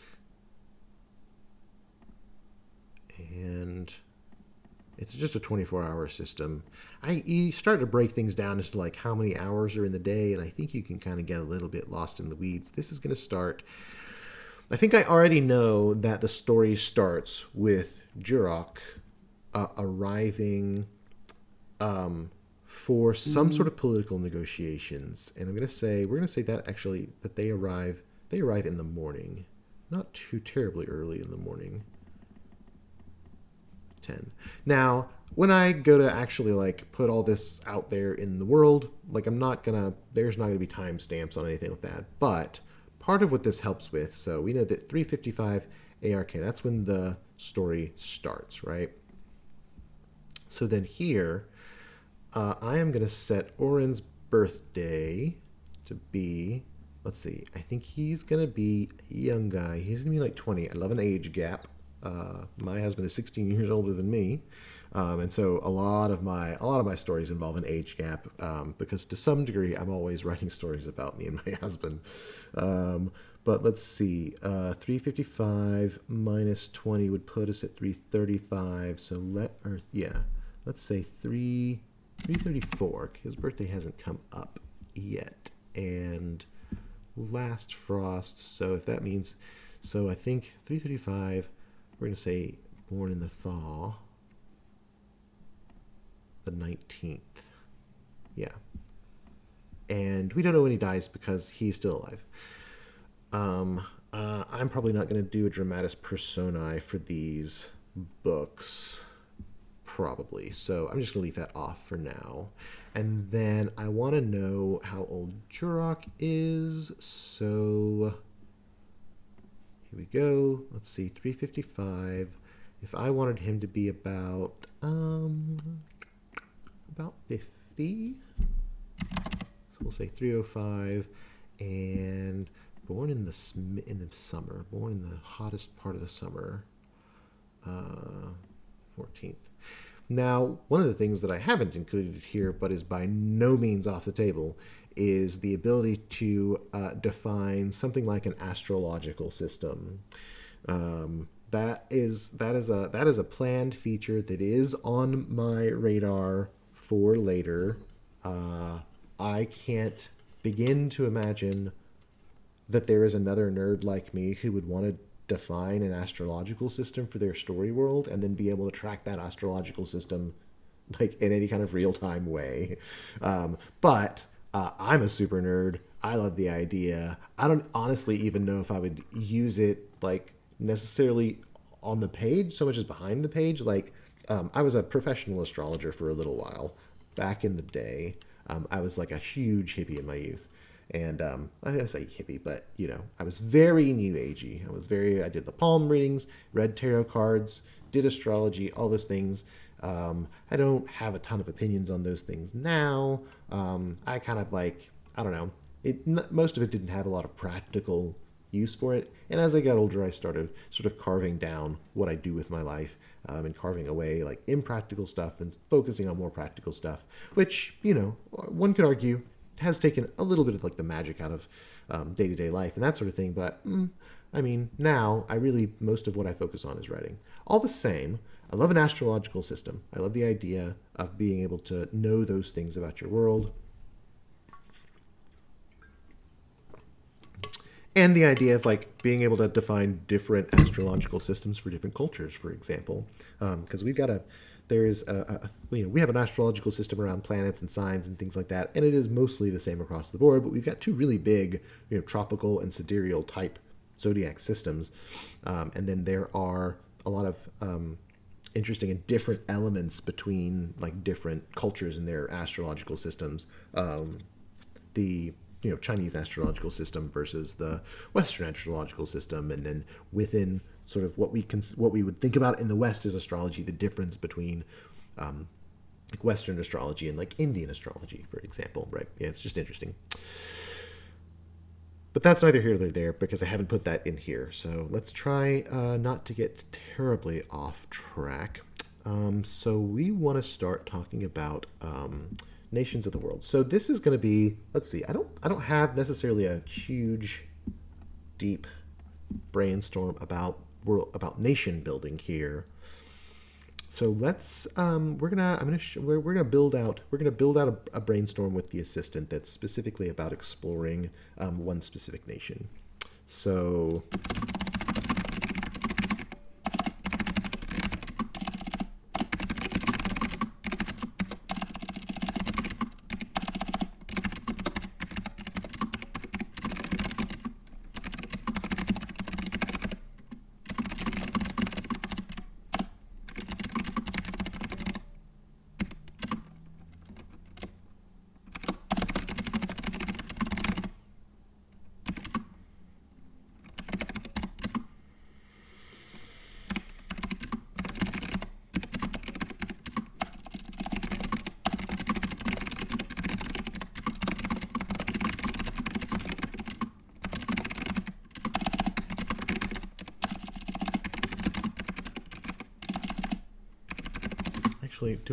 I might actually have one of these already. Let's see. Because I was working on some of this a while back.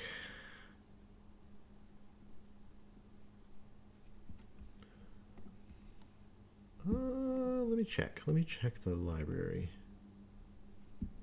So that's the history of the world, but fill in first, snowflake, mirror moment, emotional. So a lot of these are book level brainstorming. I haven't done a lot of the world building. It's always hard to know what someone's going to need for world building. Yeah, I don't have anything in there just yet. Let's see. We want to know about culture, economics,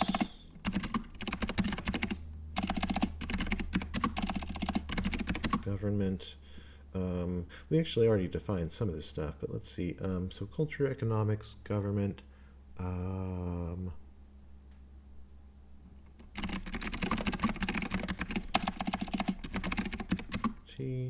And then it is am I spelling that wrong? Oh, yeah. And then it is a magical world, so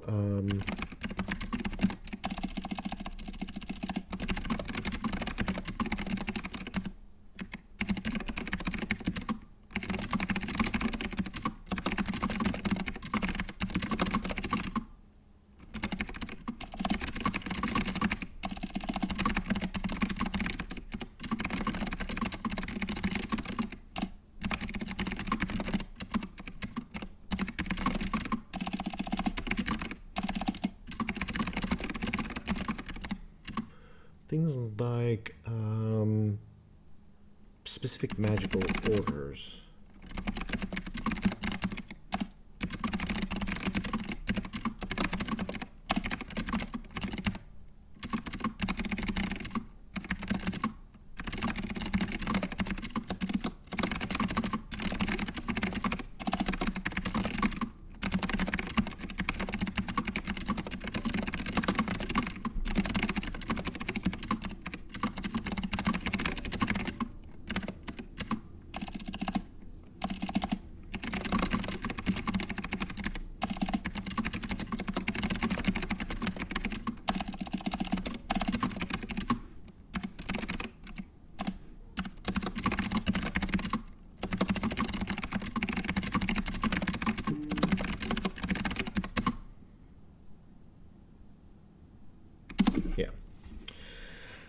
And then what this is going to do is the assistant's going to generate a brainstorm. And now, again, like I said before, the AI assistants in Scribi isn't able to generate creative content. So you can have a conversation with it in chat. Like if the way that you want to brainstorm, for me, it's a little bit different. Like I sometimes just like to riff on the brainstorm directly, right? And a lot of the times what I'll come up with is something that doesn't feel super organized. It may be very difficult to actually use the text because I just kind of just spew words onto the page, basically. When it comes to brainstorming, I don't write like that. It takes me so much longer to write prose than it does anything else because I have a strong impulse to try and get it right the first time, and that is an impulse that I struggle against. And if you stick around long enough, you will see me do that struggle in real time because I am constantly. I mean, you can see parts of it now. I am already. Say the things I just showed today. What did we come up with? Let's see. Magic traditions, strange word praise. Yeah, pretty much what I came up to. Oh, it wants to do 5 different brainstorms. No.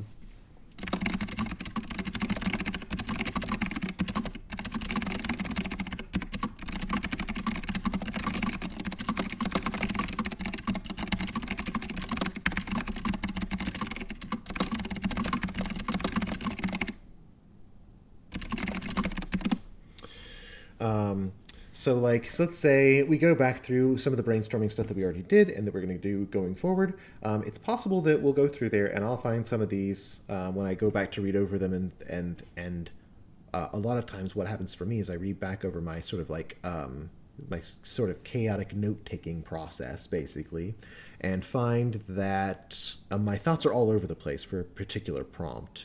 So it is possible to ask the assistant to basically hey, here's my look at this brainstorm response, and then could you organize that for me into something that is a little bit more readable? And to me, that is a perfectly reasonable use of AI to take chaos and turn it into something approximating order, right?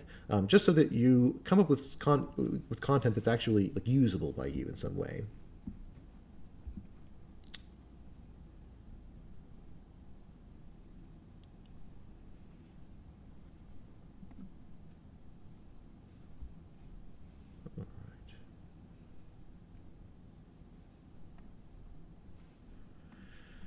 So import, it seems to have stuck it in the, yep, here we go, nation building fantasy. I wanted to just put it in there, but that's fine. It doesn't have to do that. Yeah, okay, so this gives us nation building. So what we're going to get out of this, it looks like, the first question, culture and society. What are the defining customs, traditions, social values, and hierarchies of this nation?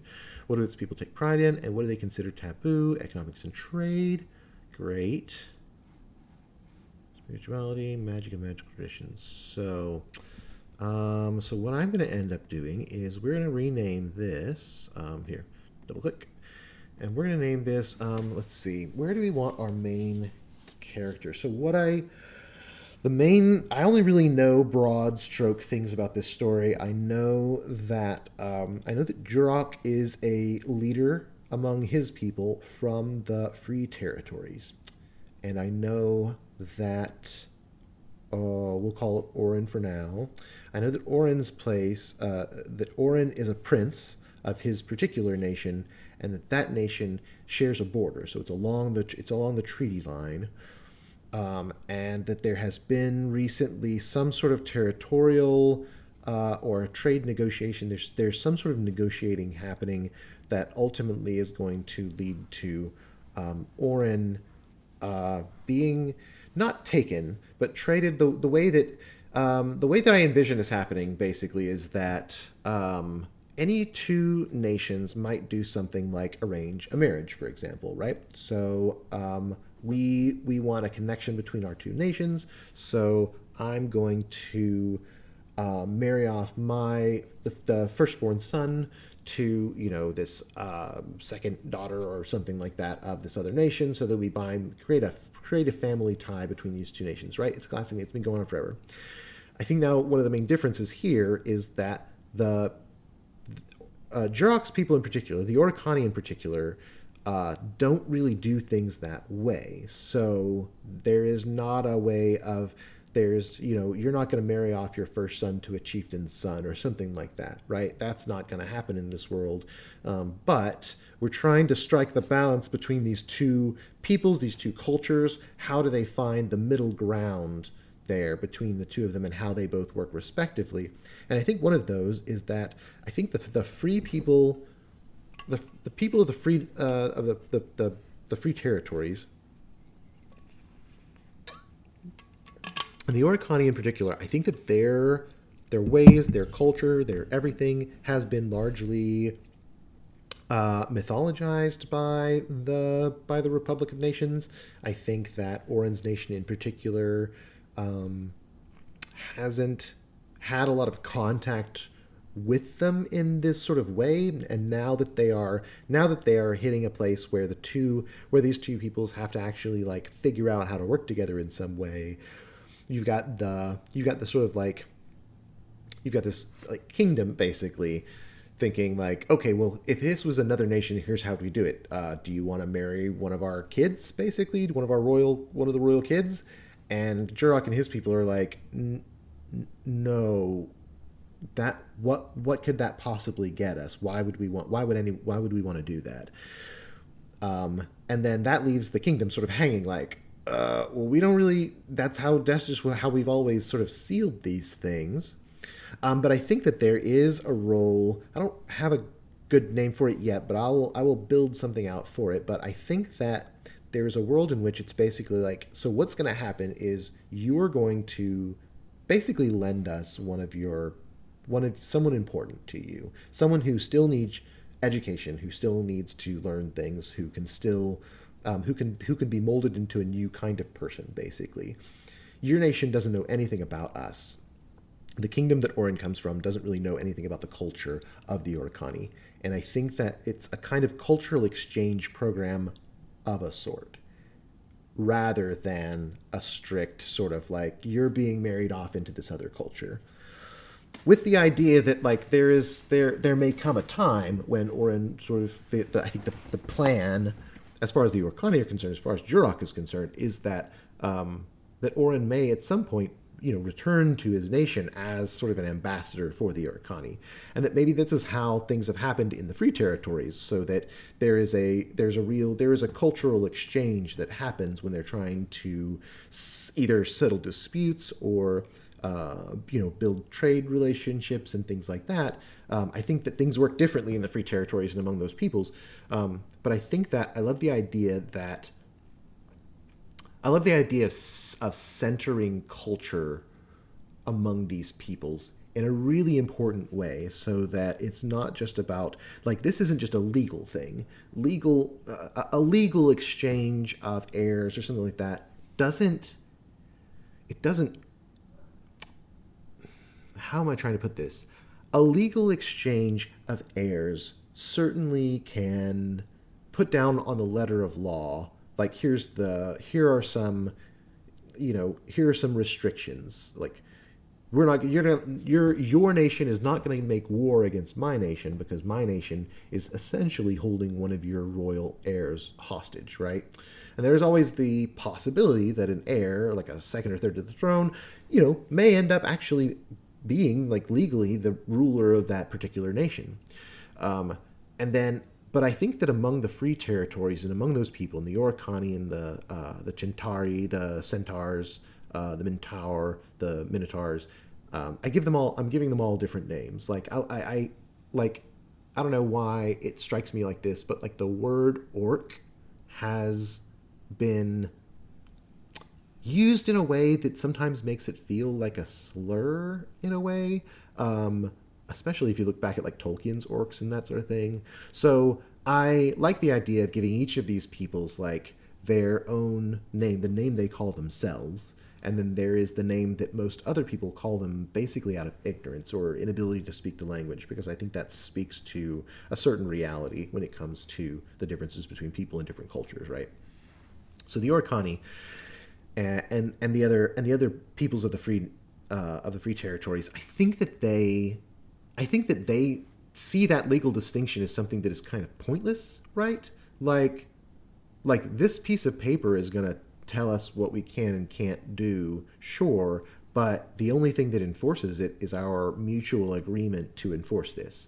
If you want that kind of, if you want the results of this treaty, this truce, this whatever, this trade agreement to go deeper than that, I think that these people, for them, it is a cultural exchange. We need you to give us someone important from your nation, from your culture, so that it can come and recognize the uniqueness and the value and the importance of our culture, so that over time, our two nations don't just have like a legal agreement, but really have a deep understanding and empathy of one another. And I like that idea. Whenever I think about fantasy races, I'm always trying to find ways to make them, for one thing, feel more unique, because like an orc is an orc and a dwarf is a dwarf and blah blah blah blah. I don't know. I think there's so much that you can do with them, but I think with orcs in particular, there is such a troubled past and a troubled history around that particular fantasy race, that it's worth like being thoughtful and sensitive about, like subverting some expectations around those things. So, the way that a people can look versus the way that they actually are, and the assumptions that we make about a people because of the way that they dress and that sort of thing. I'm a white guy. In the U.S., a lot of my perspective is ingrained with the sort of imperialist colonizer perspective, right? That's just I could try and say that I'm not like that, but honestly, as much as I consciously try not to be that way, my entire cultural system, right, is built on blocks that are all made of that stuff. So it's always hard to know what parts of it are, active and in me and which parts aren't, because until you sit and do that reflection, you just don't know. So when I think about the Orcani, that's what I'm kind of thinking about, is like how to subvert certain expectations, how to do it differently, how to be more interesting with it. While still capturing some of the stuff that's like, in romance and in like, monster daddy romance, that sort of thing. There are parts of it that I still want to be hot, but in a way that is not like super fetishizing, and that has more depth than you think is there when you look at it initially. So like you look at the cover for this book, and I think that the knee-jerk reaction, right, is that you're looking at a super like kind of tribal people sort of thing. I don't know if maybe there's a better word for that, but I want to make it so that Oren and his people essentially do initially have that view of the Orcani, and then when Oren is taken into that culture, and begins to learn like, oh, everything I thought I knew about these people is completely wrong, but not in a way that is like, I don't know. It's tricky. It's a tricky thing. It's a tricky thing to explore, because what you don't want is for your, essentially your like, what do you call it? Like your like native people, mystical native people trope, right? Like you don't want that. There are problems in every culture. You don't want to. Anyways, yeah, I don't know. That's the sort of thing that's on my mind in this process. Which is far and away from figuring out the name of Oren's native kingdom, like where he actually comes from. So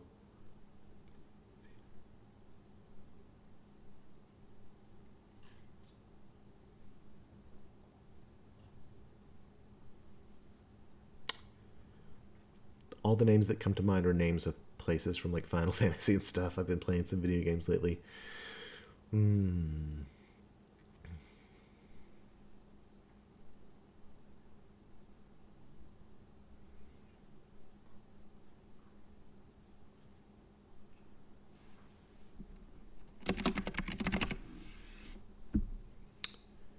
I don't know if I'll stick with it, but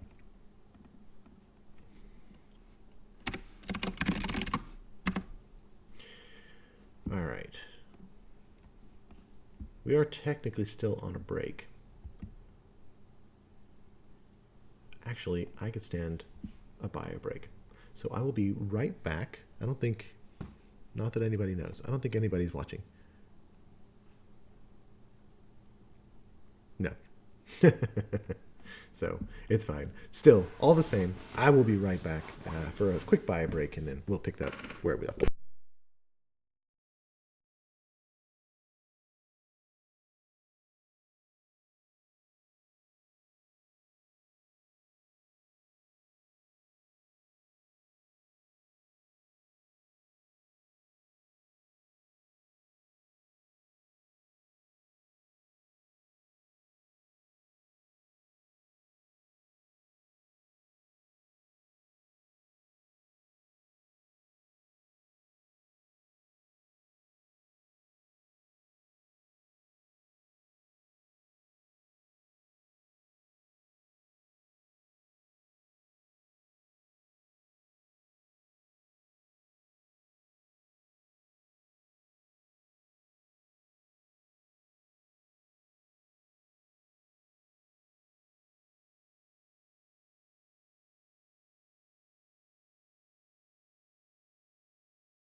Okay, we're back. About a minute to spare on the short break. And we're going to start jumping into some of the culture and society here. Let's see. All right, so defining customs, traditions, social values, and hierarchies of the nation. And all the way we got economic trade, government, and law. So actually, we're going to put government and law first. No? Let's... Well, there are things that I already know. So, yeah.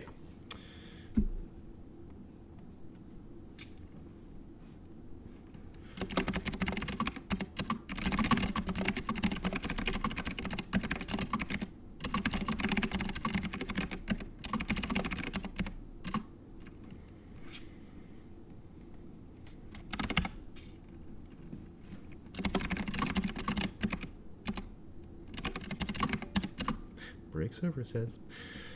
Let's see. Well, I do recognize the...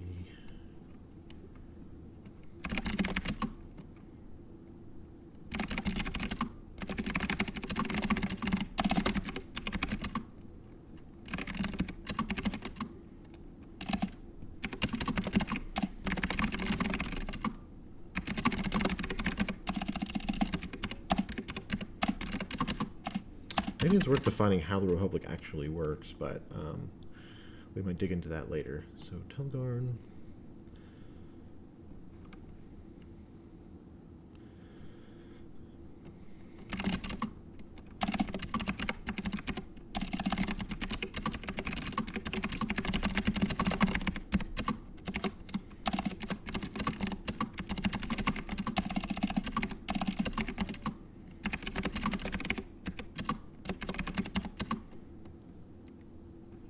No, I don't want to do houses.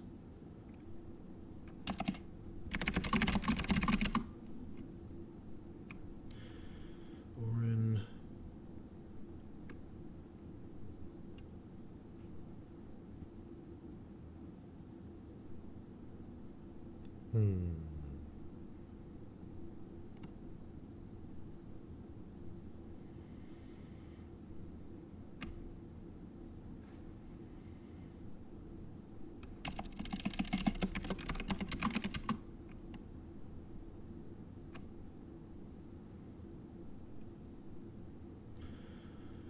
Naming things.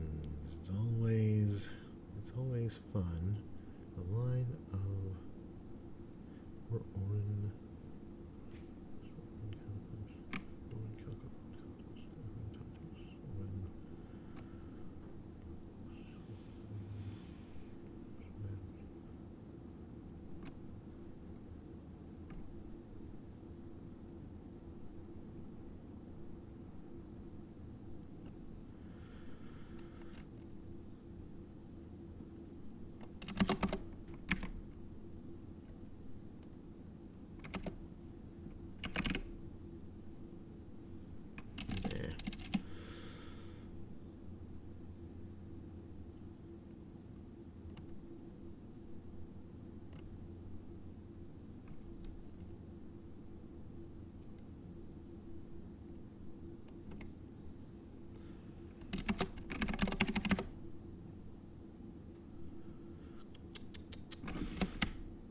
I'm going to go with that. I don't know. I always spend so much time on these things trying to figure out names and things. But that's part of the reason that I love the tagging system in Scribi, is so that I can go back and change that later on. And in fact, if I do, I'm going to need to change it for Orin as well. So let's say Orin, add alias.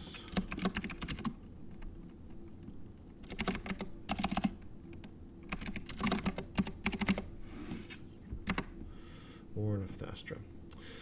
That way, if I go back and I change it, I can update Line of Thastra to something else, and I can change Orin of Thastra to something else. So, and I like fucking around with how people do their last names and surnames and things like that. So, yeah, we'll go with that. Thastra.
Preceded by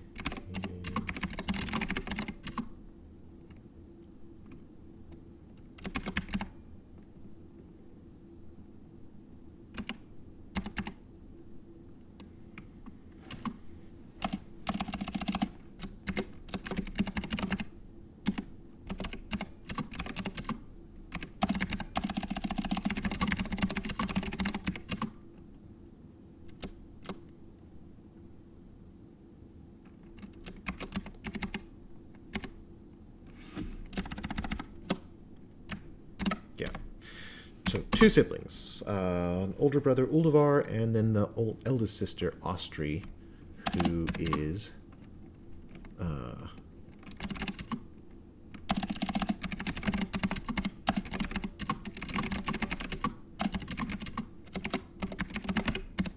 princess heir to the. There's probably better terms for this, and maybe I'll come up with better terms. Like, I don't know. I always feel like there's always an urge to start with super basic terminology, right? King, queen, prince, princess, things like that. At least if that's like the sort of like, if that's what's in the back of your brain, right? But I think by the time you actually get to by the time I actually get to the point of like, actually writing the book and that sort of thing, a lot of the time those things change. I don't think they have to change necessarily. There's nothing wrong with your good old monarchy with a king and a queen and a prince and a princess and all those sorts of things. But I think there's usually your first instinct is not the most interesting instinct. But I do think I'm going to come up with some interesting stuff about like various lines of power in this nation. So we've all heard a lot of house systems, and then there are like long family lines and things like that. But I think I'm going to build out something where, something that recognizes, for one thing, a matriarchal system, because it's always been so interesting to me. Not interesting, confusing. Both of those things. It's confusing and interesting to me. That we ended up in some patriarchal system where, where it's the firstborn son of a king or something like that. I don't know. It just, how do you, I don't know. It's just, it seems like it's always just easier to know who someone's mother is, right? Like, who knows who the father is sometimes, but like there's a very clear matriarchal line going back, and you can just follow that line consistently back and always know who stands where. So yeah, I don't know, matriarchal systems when it comes to these things, so like inherited titles and things like that, a matriarchal system just makes more sense to me.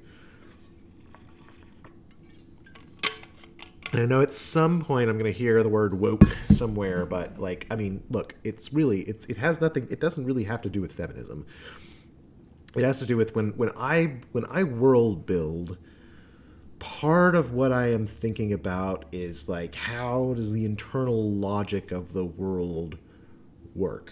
And there will be different ways that different things work in different nations and cultures and things like that. But honestly, the actual scope of the story itself that's going to be told in this one book, at least, maybe as over a series.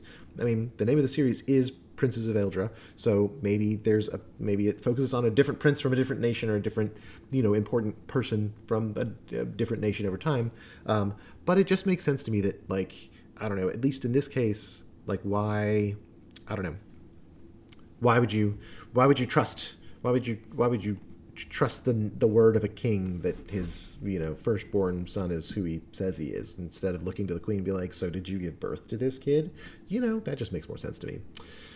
Let's see. So we've got a brother, we've got a sister, we've got a mother and a father, which is something that we can start building out relationships there as well, but I'm not going to do that yet.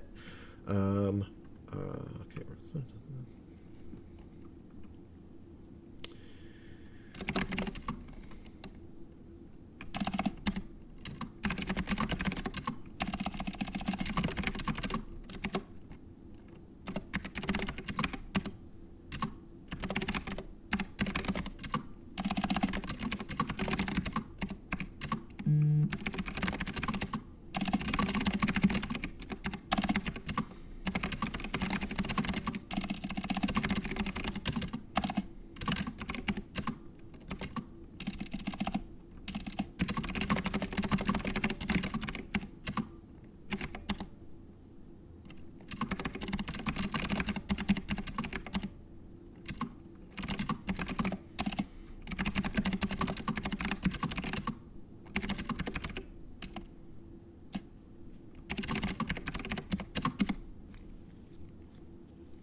And we'll name the 7 lines later, all of them. But, well, we know 2 of them, at least the line of Ceres and the line of Thastra. So, yeah.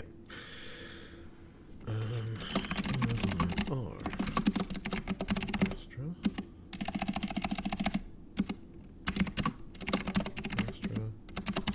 Ceres, and GAD. And we'll do that. I'll do that later at some point. Let's see. So, what does world law look like?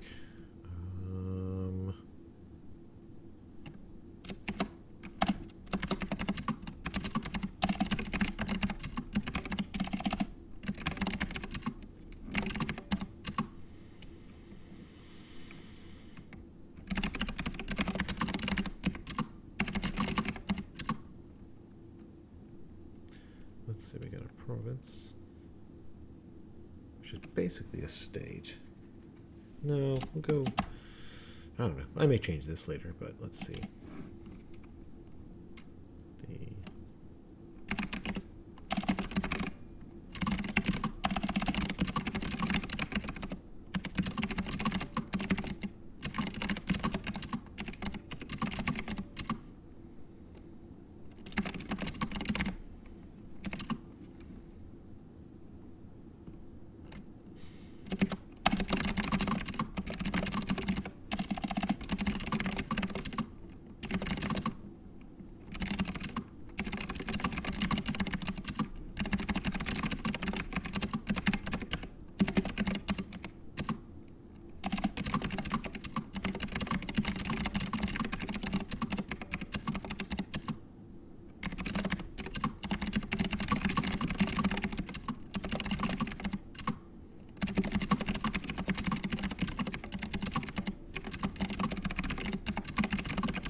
I may dig into that some more elsewhere. But I think the way that these things work is that, for me at least, is that when sort of starting to build out these ideas, these like foundational ideas. So like, for example, probably what I will end up doing is at some point I'll give a name to all of the different nations there. I'll do the map building at some point. I'll probably do the map building this week when I'm not on stream, when my husband's home. And then like give a name to every nation, but I probably will not world build for every single nation all at once. Instead, what I will probably do is build out enough, like I'll duplicate like this brainstorm process for each named nation like that, right? And then over time, if it comes to the point where I need to introduce some of those, then I may jump back into the brainstorm, work out a little bit of like specifics, compare it with the other ones to make sure that it's got a sort of a unique culture and setup and that sort of thing, and then just like move forward with the story, right? And then maybe in book 2, there is a different, a different prince of a different nation in some way, and then I need to know more about that person's thing. So I don't do like, I think I've focused a lot during this session on world building stuff around like nation levels and history and things like that, and I think it's enough usually to get enough of the like initial elements of those things down, to sort of start giving a flavor, right? And then when you actually start planning and writing, I think you discover stuff on the way. So it's easy for me to say now that, for example, for the most part, that Telgarn is considered a just kingdom, but we may get into the nuances of that when we start writing and find out that actually it's not terribly just, that there are some really serious issues, and maybe some of those issues become, part of the plot. There is a danger, I think, in too much world building, and the reason that I think that is that if you give yourself really specific details for just everything, then when you actually start the writing process, sometimes you can either find yourself being like, okay, I need to write this scene, it takes place in this place, what do I know about the world building around this, let me be really specific about those things. And that's not necessarily a bad thing, but it can hold you up. And I think that instead, like the way that I run a D&D campaign, for example, the players go into a place that's unfamiliar to them. They want to start finding out, like, who's in charge here, what's the power structure, is there a danger to us, all the sorts of things that D&D players are want to know when they go into a place.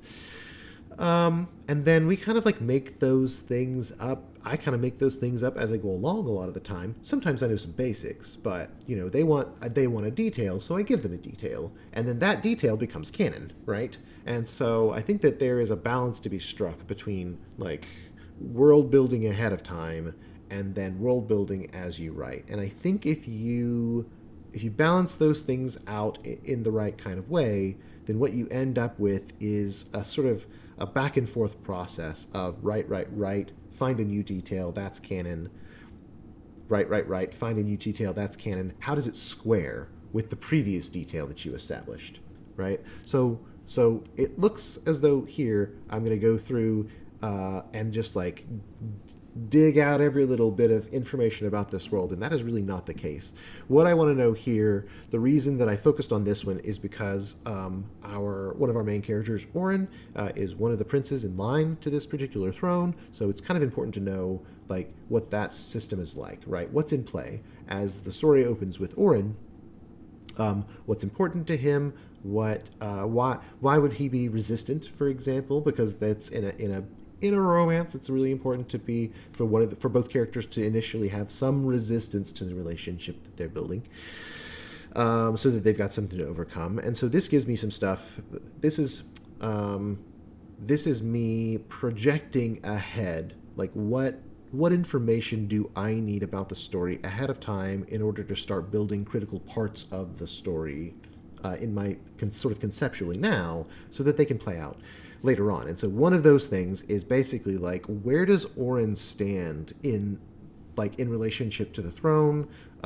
What is his home culture like, and how is that going to be different from what he's going to find when he goes with Jurok and joins his culture, and that sort of thing. So knowing at least a handful of these little details gives me things that I can sort of peg into place, so that later on, when it comes time to have a cultural conflict, for example, between Jurok and Orin, I can have some sense of like where that cultural conflict is anchored.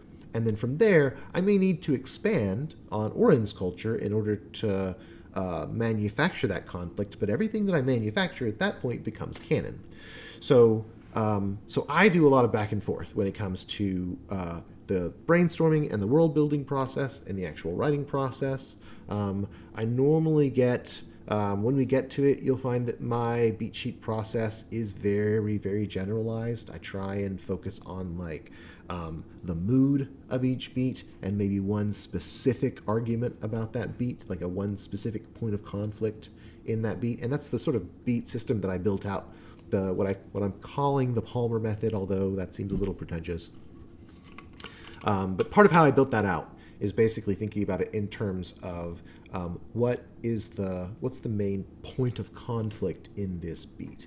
And I think that if you map out your story in terms of like points of conflict, you've got enough information there to keep moving, right? But not so much that you're going to find yourself feeling like I got halfway through this beat and now I just don't feel like I'm hitting the beat, right? If your beat is defined by conflict, then when you get to it, as long as you're focusing the scenes and the movement around those conflicts, around the primary conflict, there can be smaller sub-conflicts, of course.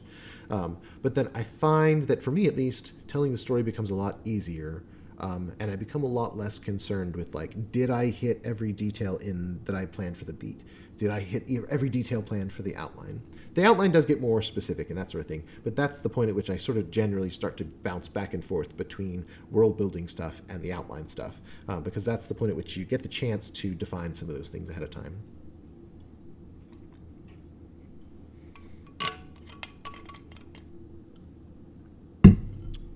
All right, let's see. So I know that magic and magical traditions, that's going to be an important thing for the whole thing. So, but we are on the long break. Let's check our channels and see what's going on here. Yeah, it doesn't look like we've got, there's no one actually. I'm speaking to the ether now, which is fine. These are going to end up on YouTube for a long time, but it does make me wonder if we need to continue this here, because I might want to pick up tomorrow. We did quite a bit of brainstorming today. I think it's fair to say that brainstorming is, for one thing, underway. Let's see. Magic and traditions. Let's start.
So let's see. What do I kind of already know about the book itself? For one thing, let's see, book level. Do I want to add some?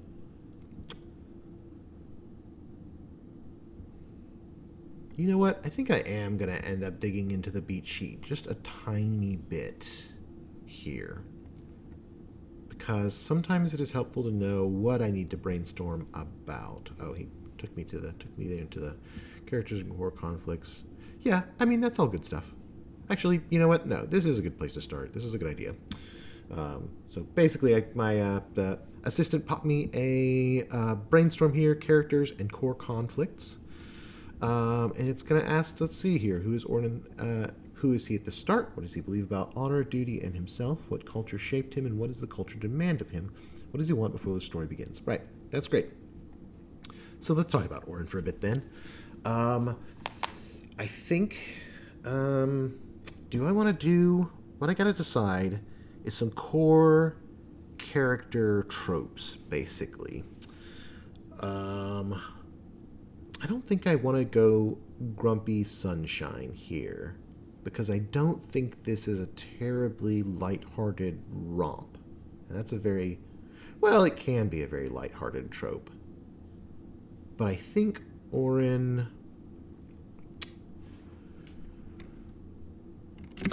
Yeah.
Oh, he has been educated. Let's see. I don't know. Let's see. Oren, he'd have been educated. Note that I do have 10 minutes left on a long break. I think that sprinting is useful. And of course, it's a little different when you're doing something like this, where I'm like, sort of talking to a camera periodically as well. But it's really hard for me to like take a break. It's hard for me to take a break when I write, and I think that's in part the ADHD. But let's see. So Oren, so I don't like the idea of him being like an actual like spoiled silver spoon in his mouth level brat. But someone who thinks that they know more about the common person's struggle than they do, right? I think he's well-meaning. I think he wants to be a good prince. But I think he has not necessarily... I think he hasn't been fully equipped, and I think he has been somewhat insulated. So, yeah.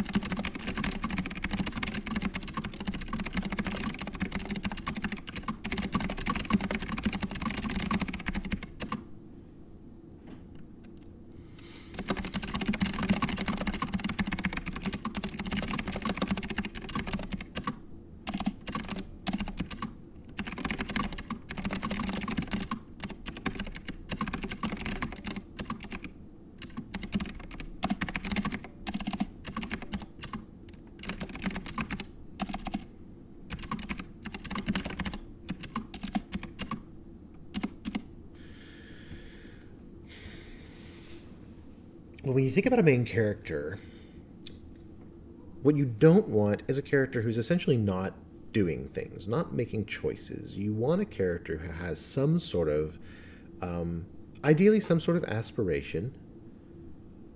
So what does Oren want? Well, let's see. What does he believe about honor, duty, and himself? He...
Yeah, I don't know. This will change over time, especially when we start actually writing. But I do think that a sense of I'm feeling Orin as a character who was born with a great deal of privilege and recognizes that he was born with that privilege, but also kind of feels like he didn't exactly ask for it. But on the other hand, what else do you do with your life? If you're born to a royal family. You're born, some small number of jumps toward between you and the crown. And I think that he is a person who, well, there's two parts to it, right? And this question actually asks sort of about it. What culture shaped him, and what does that culture demand of him? What does he want before the story begins? I think Orin. Well, okay. So this is where I've gotten stuck in this story in the past, and that is that I haven't spent a great deal of time thinking about the magic in this world, and it warrants thinking of from the beginning, because one of the main story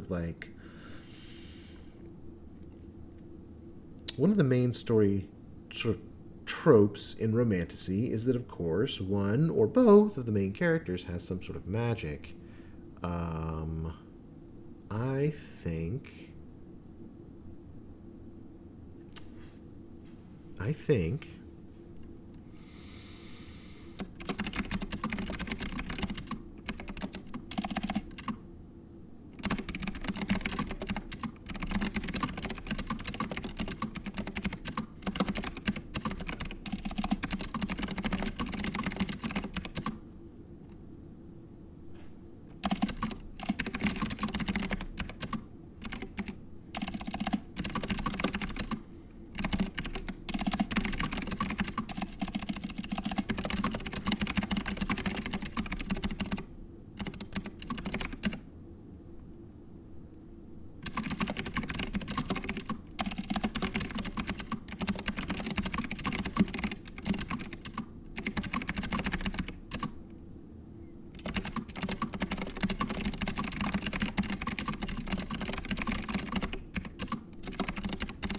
now it gets into some of the world building around the magic and what that actually means for people and that sort of thing.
Is that what I named his brother? See, this is why it's super useful for me to have these things. Austria Uldavar. Because I am, especially in fantasy, until I've said the name 1,000 times, like, I don't remember anybody's name. And that's my fault. I give them weird fantasy names, But let's see. So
Yeah. Okay.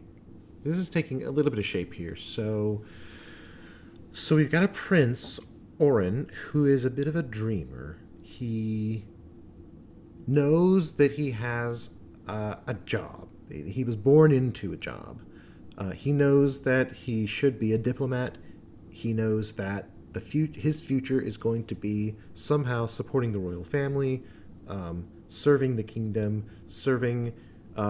Perhaps we'll say that he has at times been trained as a soldier because it's expected that while his older brother Uldavar will end up being one of the grand generals of the kingdom, that Orin's role traditionally would be to perhaps lead as a captain or something like that, right? So some sort of military place. And I think that he doesn't really want that. I don't think he's ever wanted that. He's never wanted to pick up a weapon. He's never wanted to be violent. I think he's fascinated with magic and with the absence of magic in a world that has history so steeped in it. So I think that maybe that's a hint at where the main thrust of the overall series is going to go. So I think we're in a world. I think we're in a world where magic has been on the decline for some time, and no one is entirely maybe. I don't know that anyone is entirely sure why yet. Maybe there is a specific reason. But what I do know is from earlier when I was talking about Starfall and that event. I think that was a cosmic event. That there was essentially meteors struck this world and caused that the Age of Starfall was a cosmic disaster, like a near extinction level event, but that it seeded the world with sort of new magic, and that maybe that magic is in conflict with a native magic in this world. I like that idea. I like the idea of expanding some part of the world building out into a semi-cosmic thing, right? So maybe it's because Superman's been on the mind lately. I don't think we got a baby from another world or anything like that. But the idea that some other world, also steeped in its own magic, was destroyed, perhaps billions of years ago, and that the remnants of that world struck this one. So we're talking about a universe in which every place has its own native magic, and I love the idea of like the magic of place, right? The magic of a defined area, a natural, the magic that you find in a mountain, the magic that you find at a lake, right? The magic that you find in a place that's been steeped in a specific culture and a tradition and an ancient, line of people who have fed that land with their stories and their living in it and that sort of thing, right? That magic of a particular place is important and distinct in some way. And so the idea that that some other world's sort of foreign magic infected this world in a way that has put those two forces of magic in conflict with each other. I think that there is a world in which that can become a really significant plot point. So I'm gonna, let's see, magic and magic conditions.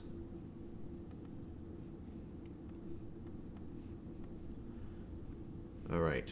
Again, we're going to find all sorts of fun.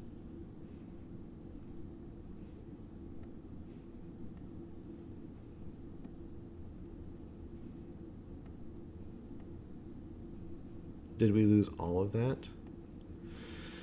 I'm always finding like a little bug here and there.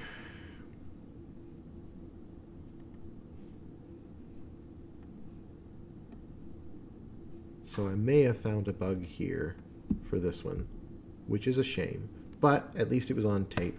I can always roll back the tape and go back and get the stuff. But I'll need to figure out what's going on there. So that'll be today's development challenge after all this. In the meantime, let's see, the world building thing, that is more... You know what would probably be great here? Is some maybe fantasy specific place where I can talk about magic. Let's see. You know what? For now, I'm going to no, not one of those. Let's do Actually, you know what? Let's start collecting magic stuff. Just magic in general. Oop.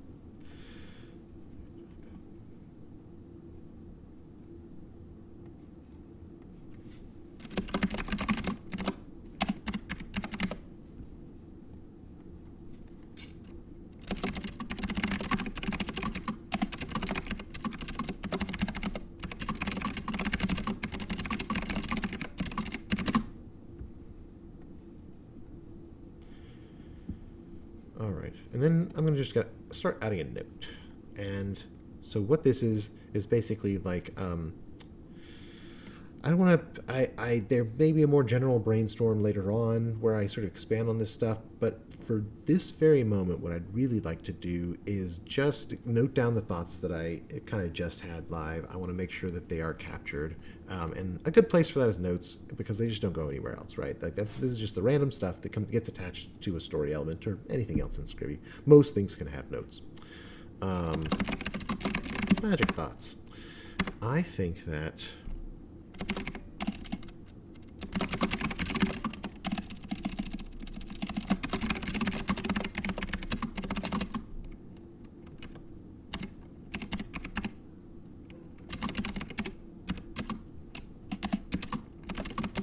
There's a difference between meteors and asteroids, which I don't remember off the top of my head, but I am sure that it's one or the other. Maybe it's a question of size.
Not considered.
Yeah. I think that's a good sort of place to start, like a place to stick this to. So, yeah, what's forming for me is an idea of like, okay, so I am drawn to the idea of magic that holds a sort of impression, right? So if you, so like a place there, if there is a place in the world that is a place of healing, and a lot of healing magic is done there, and people who are sick go there and they get well, and or they're injured and they are healed, and that sort of thing, then do that a handful of times, and maybe someone capable of feeling it out can sense the healing nature of the place a little bit. But do it over 1,000 years, and that becomes a place where if you're trying to do healing magic, doing it in a place like that makes that magic more likely to happen, right? So that the magic of place, holds an impression of the things that have been done there. I like that as a consequence for using magic in the world. I'm not by no means claiming this is a type of magic trope, right? Not something that I have come up with uniquely just now on my own, right? This is not that much different than the idea of the Force in Star Wars, and there being places that are strong with the Force and strong with the dark side of the Force and things like that, right? So this idea that there is a layer of reality which can take in an impression and then like strengthen future expressions of that same expression, right? So,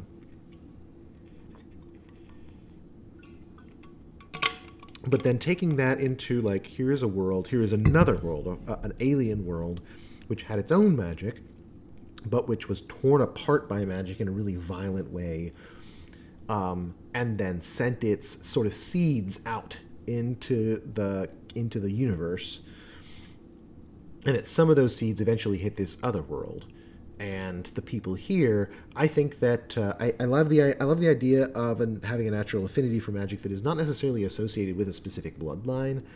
I think some of that was in the initial that document that I unfortunately lost, which, yeah, we're gonna figure that out. But this idea that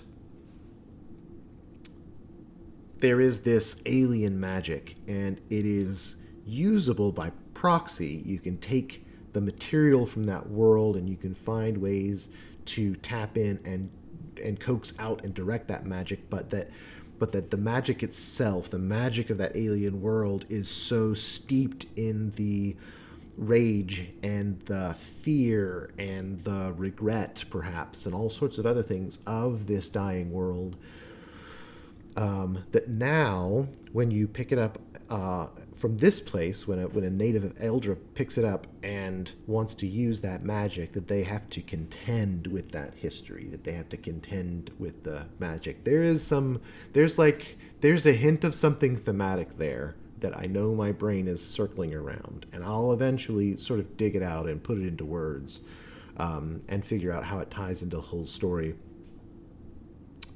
But yeah, so then that leaves some things. That leaves plenty of things open to figure out. How magic works. Why does it work? How does one specific individual use magic? What happens to you when you use this, like, alien magic? Things like that. And those are things that I'll figure out as I go. But there's a good way to get them pinned down, some of that for now. And then there's the question about, like, gods and magic. Is it an arcane and divine system? Are the gods still around? Do they still do stuff for people? That sort of thing. All important things to try and, like, ultimately figure out as we go.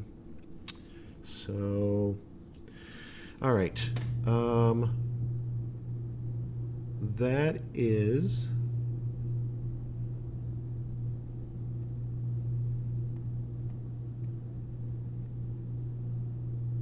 Oh, hey, I do have someone watching. Hi, Terrace.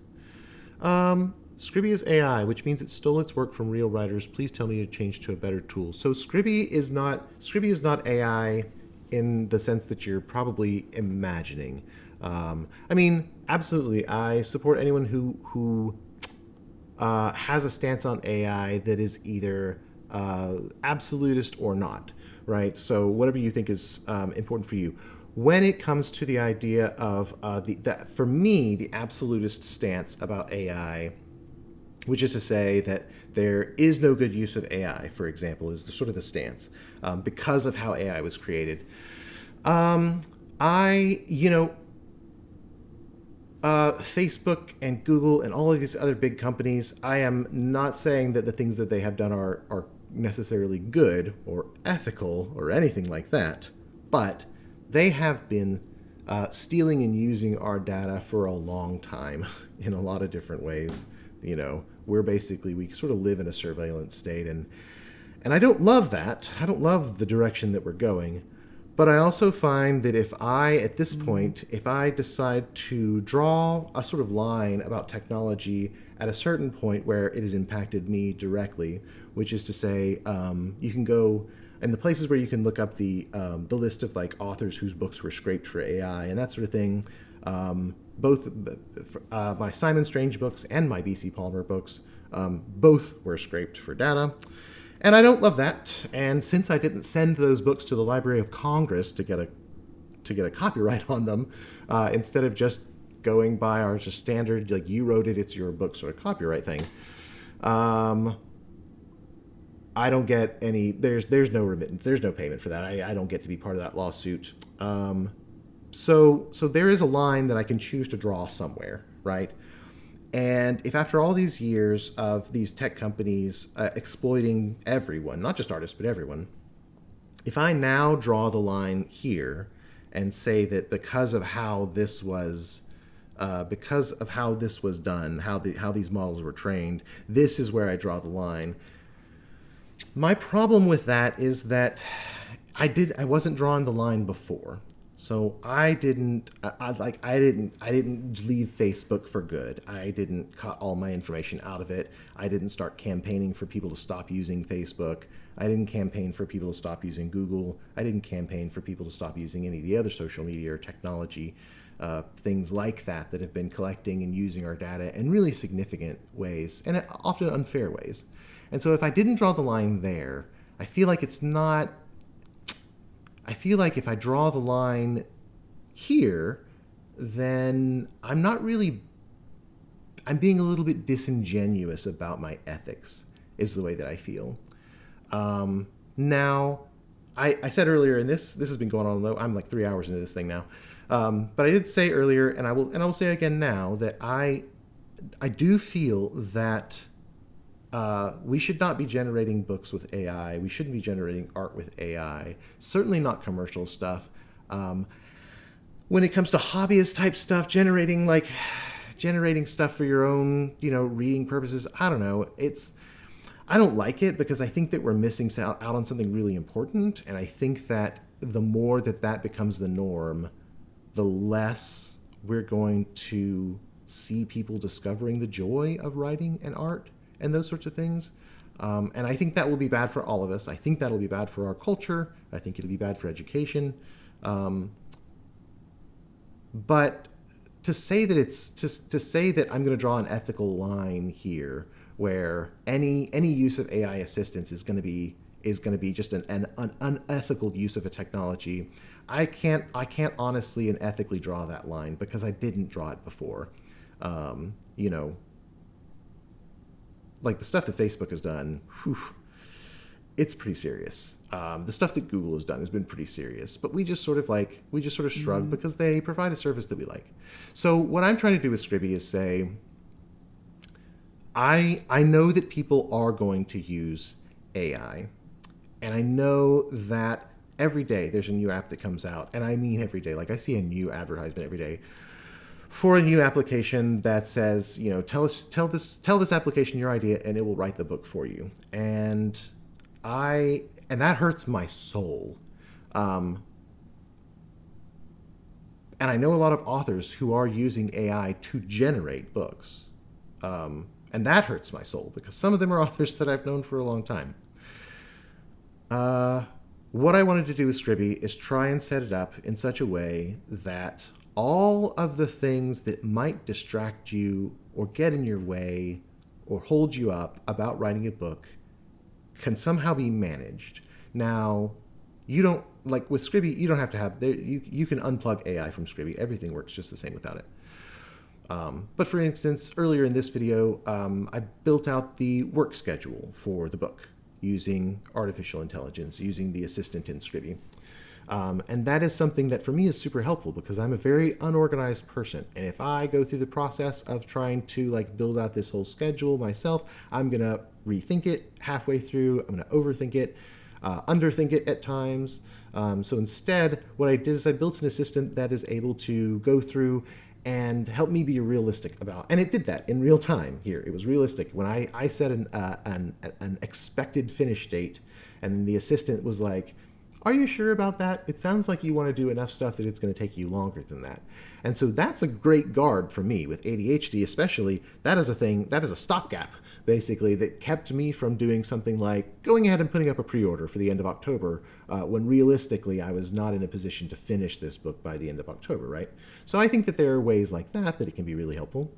I think that if you are someone who needs a wealth of stuff to sort of get you started, if you need a lot of questions, if you need, like with me, a lot of the stuff I may go through, I may not actually end up using a lot of this brainstorming stuff. I may not answer all of these questions, but having them there, having an outside force present those questions to me and say, basically, try and answer these things about the world.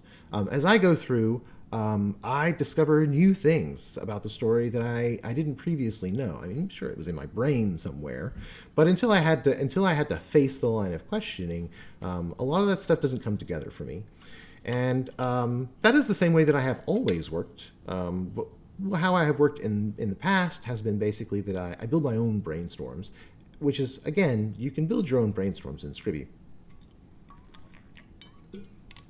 So I would take issue with the Scribi being AI, and to be fair, this is the tool that I spent the last 9 years developing. So Scribi is a piece of software that I became a software engineer in order to create. And AI wasn't originally part of the conception because this was back before. This was the good old days before all this stuff started. So Scribi is not AI. In the sense that you're probably thinking when you say that, and I could be wrong. Maybe I've got it. Maybe I've got your meaning in that wrong. But there is no point at which Scribi is going to provide creative content. So if I asked Scribi to go through and answer these brainstorming questions for me, for example, it won't do that. If I asked it to take all the brainstorming stuff that I've given it and write the beat sheet, it won't do that. Instead, it's got a lot of guardrails that will do things like turn around and ask, like, what's your problem right now with the beat sheet? What's holding you up, right? So basically, I wrote a whole lot of documentation and skills stuff around how do you get the writer writing, basically, as an assistant.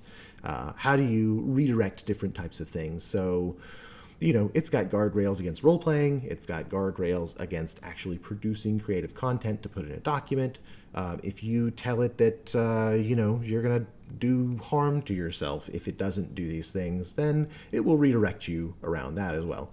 And I did that in part for my own edit, because of how I want to use the tool, right? So I think that humans are lazy. There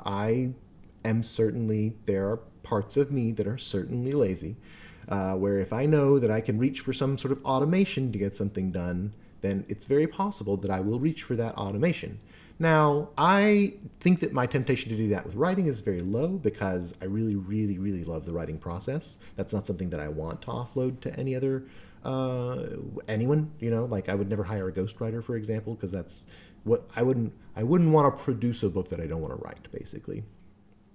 But, you know, if I hit a day where I'm in the midst of a depression, but I still want to force myself to work or something like that, because I'm a workaholic, I don't stop because of mental health stuff. I just keep going, to my detriment at times. I don't want to be tempted to reach for that. I don't want to be tempted to be like, okay, you know what, today I'm just not in the mood. Maybe you could just get me started or something like that.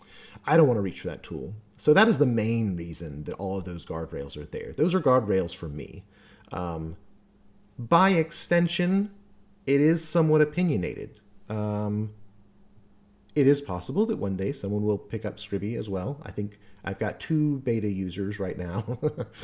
No one has purchased Scribi. I don't know if they're going to in a world where the next app over is something that you can just say, write this book for me, and it does. Who knows? But I didn't want to reach for that tool myself, and I didn't want to encourage other people to do it either, right? I said earlier that I have a hard time standing in judgment of people who reach for AI to generate books in order to make money, because I mean, I am not in a bad economic situation. I've been writing a long time. I make good on my royalties as they are. My husband makes good money. I am not in a position where I need to generate 10 books a month to make a few bucks off of each of them so that I can survive. But some people do, and I wish that they had a better option, but it's really hard for me to tell that person, you can't use this technology to do that, because it's somehow not fair to me. Because for a long time, like I said, Facebook, Google, TikTok, all of them, they have all scraped data, used it to all sorts of ends to make tremendous amounts of money, trillions of dollars, you know. So for me to draw the line there, it just doesn't feel right. It doesn't feel fair to those people, and it doesn't feel fair to my own sense of ethics. So the best that I can do really is build tools and work in a way that is, true to me, true to how I feel about writing books, and also look for what are the pain points in my process, and how can I build something that addresses those pain points without taking away the agency that I don't want to give up. And also, I don't want to get in the habit of giving up. It's, I spent a long time in development, learning about software development and learning about secure software development and learning how to do it right. And then AI came out, and it helped me kind of polish off the last bit of the application itself. But I was in that technical brain mode for such a long time that now breaking back into the creative brain mode, like, it's not easy. It doesn't come as easy as it did just a few years ago, when the last book that I wrote. And so that is a skill that will atrophy. It will go away. If you don't use it, you lose it. And I don't want to lose it. So that's my sort of take and my stance, a little bit roundabout and maybe a little bit convoluted. I don't know. The best that I can do is just be true to myself and what I think is right, and use the tools at my disposal. So that's how I feel about Terrace. I don't know if you're still watching or not. Maybe I'll put all this in a response or something. But I know that we've interacted a handful of times over the years, I believe. And I find it really hard to be an absolutist about the vast majority of things. There are only a handful of things, mostly about human rights, that that I will take an absolute stance on, because I think that it's a nuanced subject, and not everybody's circumstances are the same. And it is easy for me and for most people to take our own circumstances and project them on everyone else and say that everybody else should live a life based on what our own personal circumstances are. I am as guilty of that as everybody else. That's a natural knee-jerk human reaction sort of thing. And so I have found myself doing that before. And when I was called out on it, I didn't like how that felt. Not because I think it's wrong or bad to be uncomfortable, but because it is just uncomfortable. Nobody likes being uncomfortable, and I didn't like being uncomfortable then. So I try now to keep more of an open mind about it, and keep in mind that different people have different circumstances, and that some of those circumstances are far more extreme than my own. So, that's it. That's what I have to say about that. That's it. That said, it is software that has a couple of bugs. Clearly, I think it has to do with how many documents are here and how often it has to reload them. Because I bet if I reloaded the entire application, I bet that I would see that missing document. I've had a similar problem before with race conditions, basically. Let's see. Technically, we're on a 25-second short break.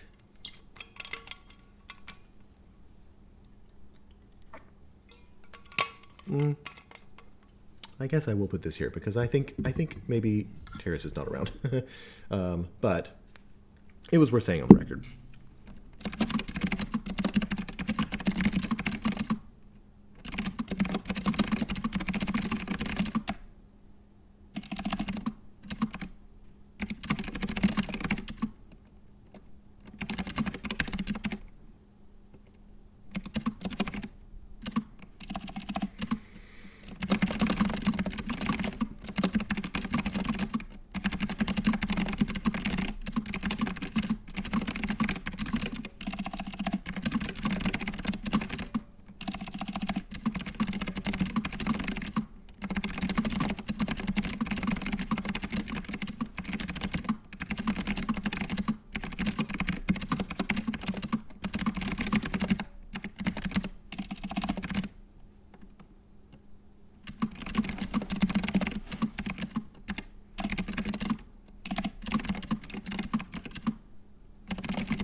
Yeah, there's that for posterity.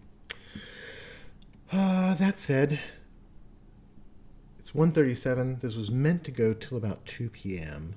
But there's not a lot of people here, which is, again, fine. I didn't expect there to be a ton of people here on day one. But I do have a lot that I need to sort of like marinate in my brain about some of this, because I have a lot of thoughts churning at the moment that are going to be difficult to organize live. A large part of my process is oftentimes to stare off into infinity while my brain works. And that is not a fun part of this process to stream. It's the sort of thing that gets my husband will pop in every once in a while when he catches me writing and will be like, "Is everything okay?" Because I have a look on my face that's like,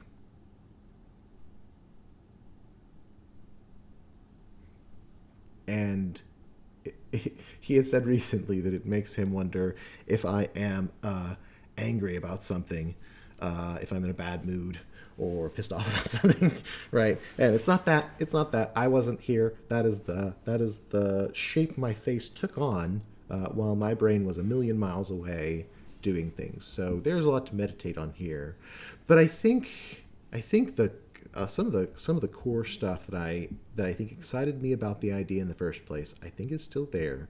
I am happy with that. I'm going to dig through, probably reorganize some of this a little bit, because, yeah, see, it didn't drop everything. But I'm going to dig through this, think about for a little bit what role magic is going to play in the story, because I'm so used to, with Simon Strange especially, I'm so used to writing the contemporary stuff that I focus a ton on the inner character things, and then by the time it gets time to actually start planning out the story, and this is what happened to me last time when I initially started planning this book, that when I got to the point where I was like, I think I have a good general idea of like at least the relationship part of this, that I started to realize that I had worked in any kind of fantasy element, really, no real magic into it, and that I was sort of failing some of the promise of the premise in Romantasy, which is a word that when I first came up with this idea in the first place, there was no word like Romantasy. That's something that has come up since then. And there's still not a lot of gay Romantasy out there, like MM Romantasy. There's not a ton of that, and I want to contribute to that. And also, I want to read more of it. So, the thing about the book market is the more that people write a certain thing, and the more widespread, more popular it gets, the more people write those things. So, you got to sort of be the change you want to see in the world. Anyway, so I think that's going to be it for today. But I will be back tomorrow. We'll do 10 a.m., probably to 2 p.m. And I think that although I've got a task that's set up that's basically brainstorming for the first couple of weeks, I think there's going to be a lot of back and forth. I think it's going to be a little bit of brainstorming, a little bit of beat sheet, a little bit of brainstorming, and then eventually it'll shift over entirely to mostly just the beat sheet. And then it'll be a little back and forth, like beat sheet and then a little bit of outline, beat sheet, a little bit of outline, and then focusing on the outline and that sort of thing. So my process is chaotic and a little scattered all over the place, but that is part of what I built Scribi for, is to help you manage that chaotic process. So yeah, hopefully this turns out to be a good example of that. So I'm going to go dig around for bugs and that sort of thing, and by the time you see me tomorrow on tomorrow's 4-hour sprint, we'll be on the next version of Scribi. Where are we at now? 1.26? 27. Yeah, okay. So it'll be 1.1.28, and we'll figure out what was happening here with these documents. All right, so yeah, I don't know. Thanks for being here for any length of time. If you were here at all, then I'm happy that you were. And yeah, I'll see you tomorrow.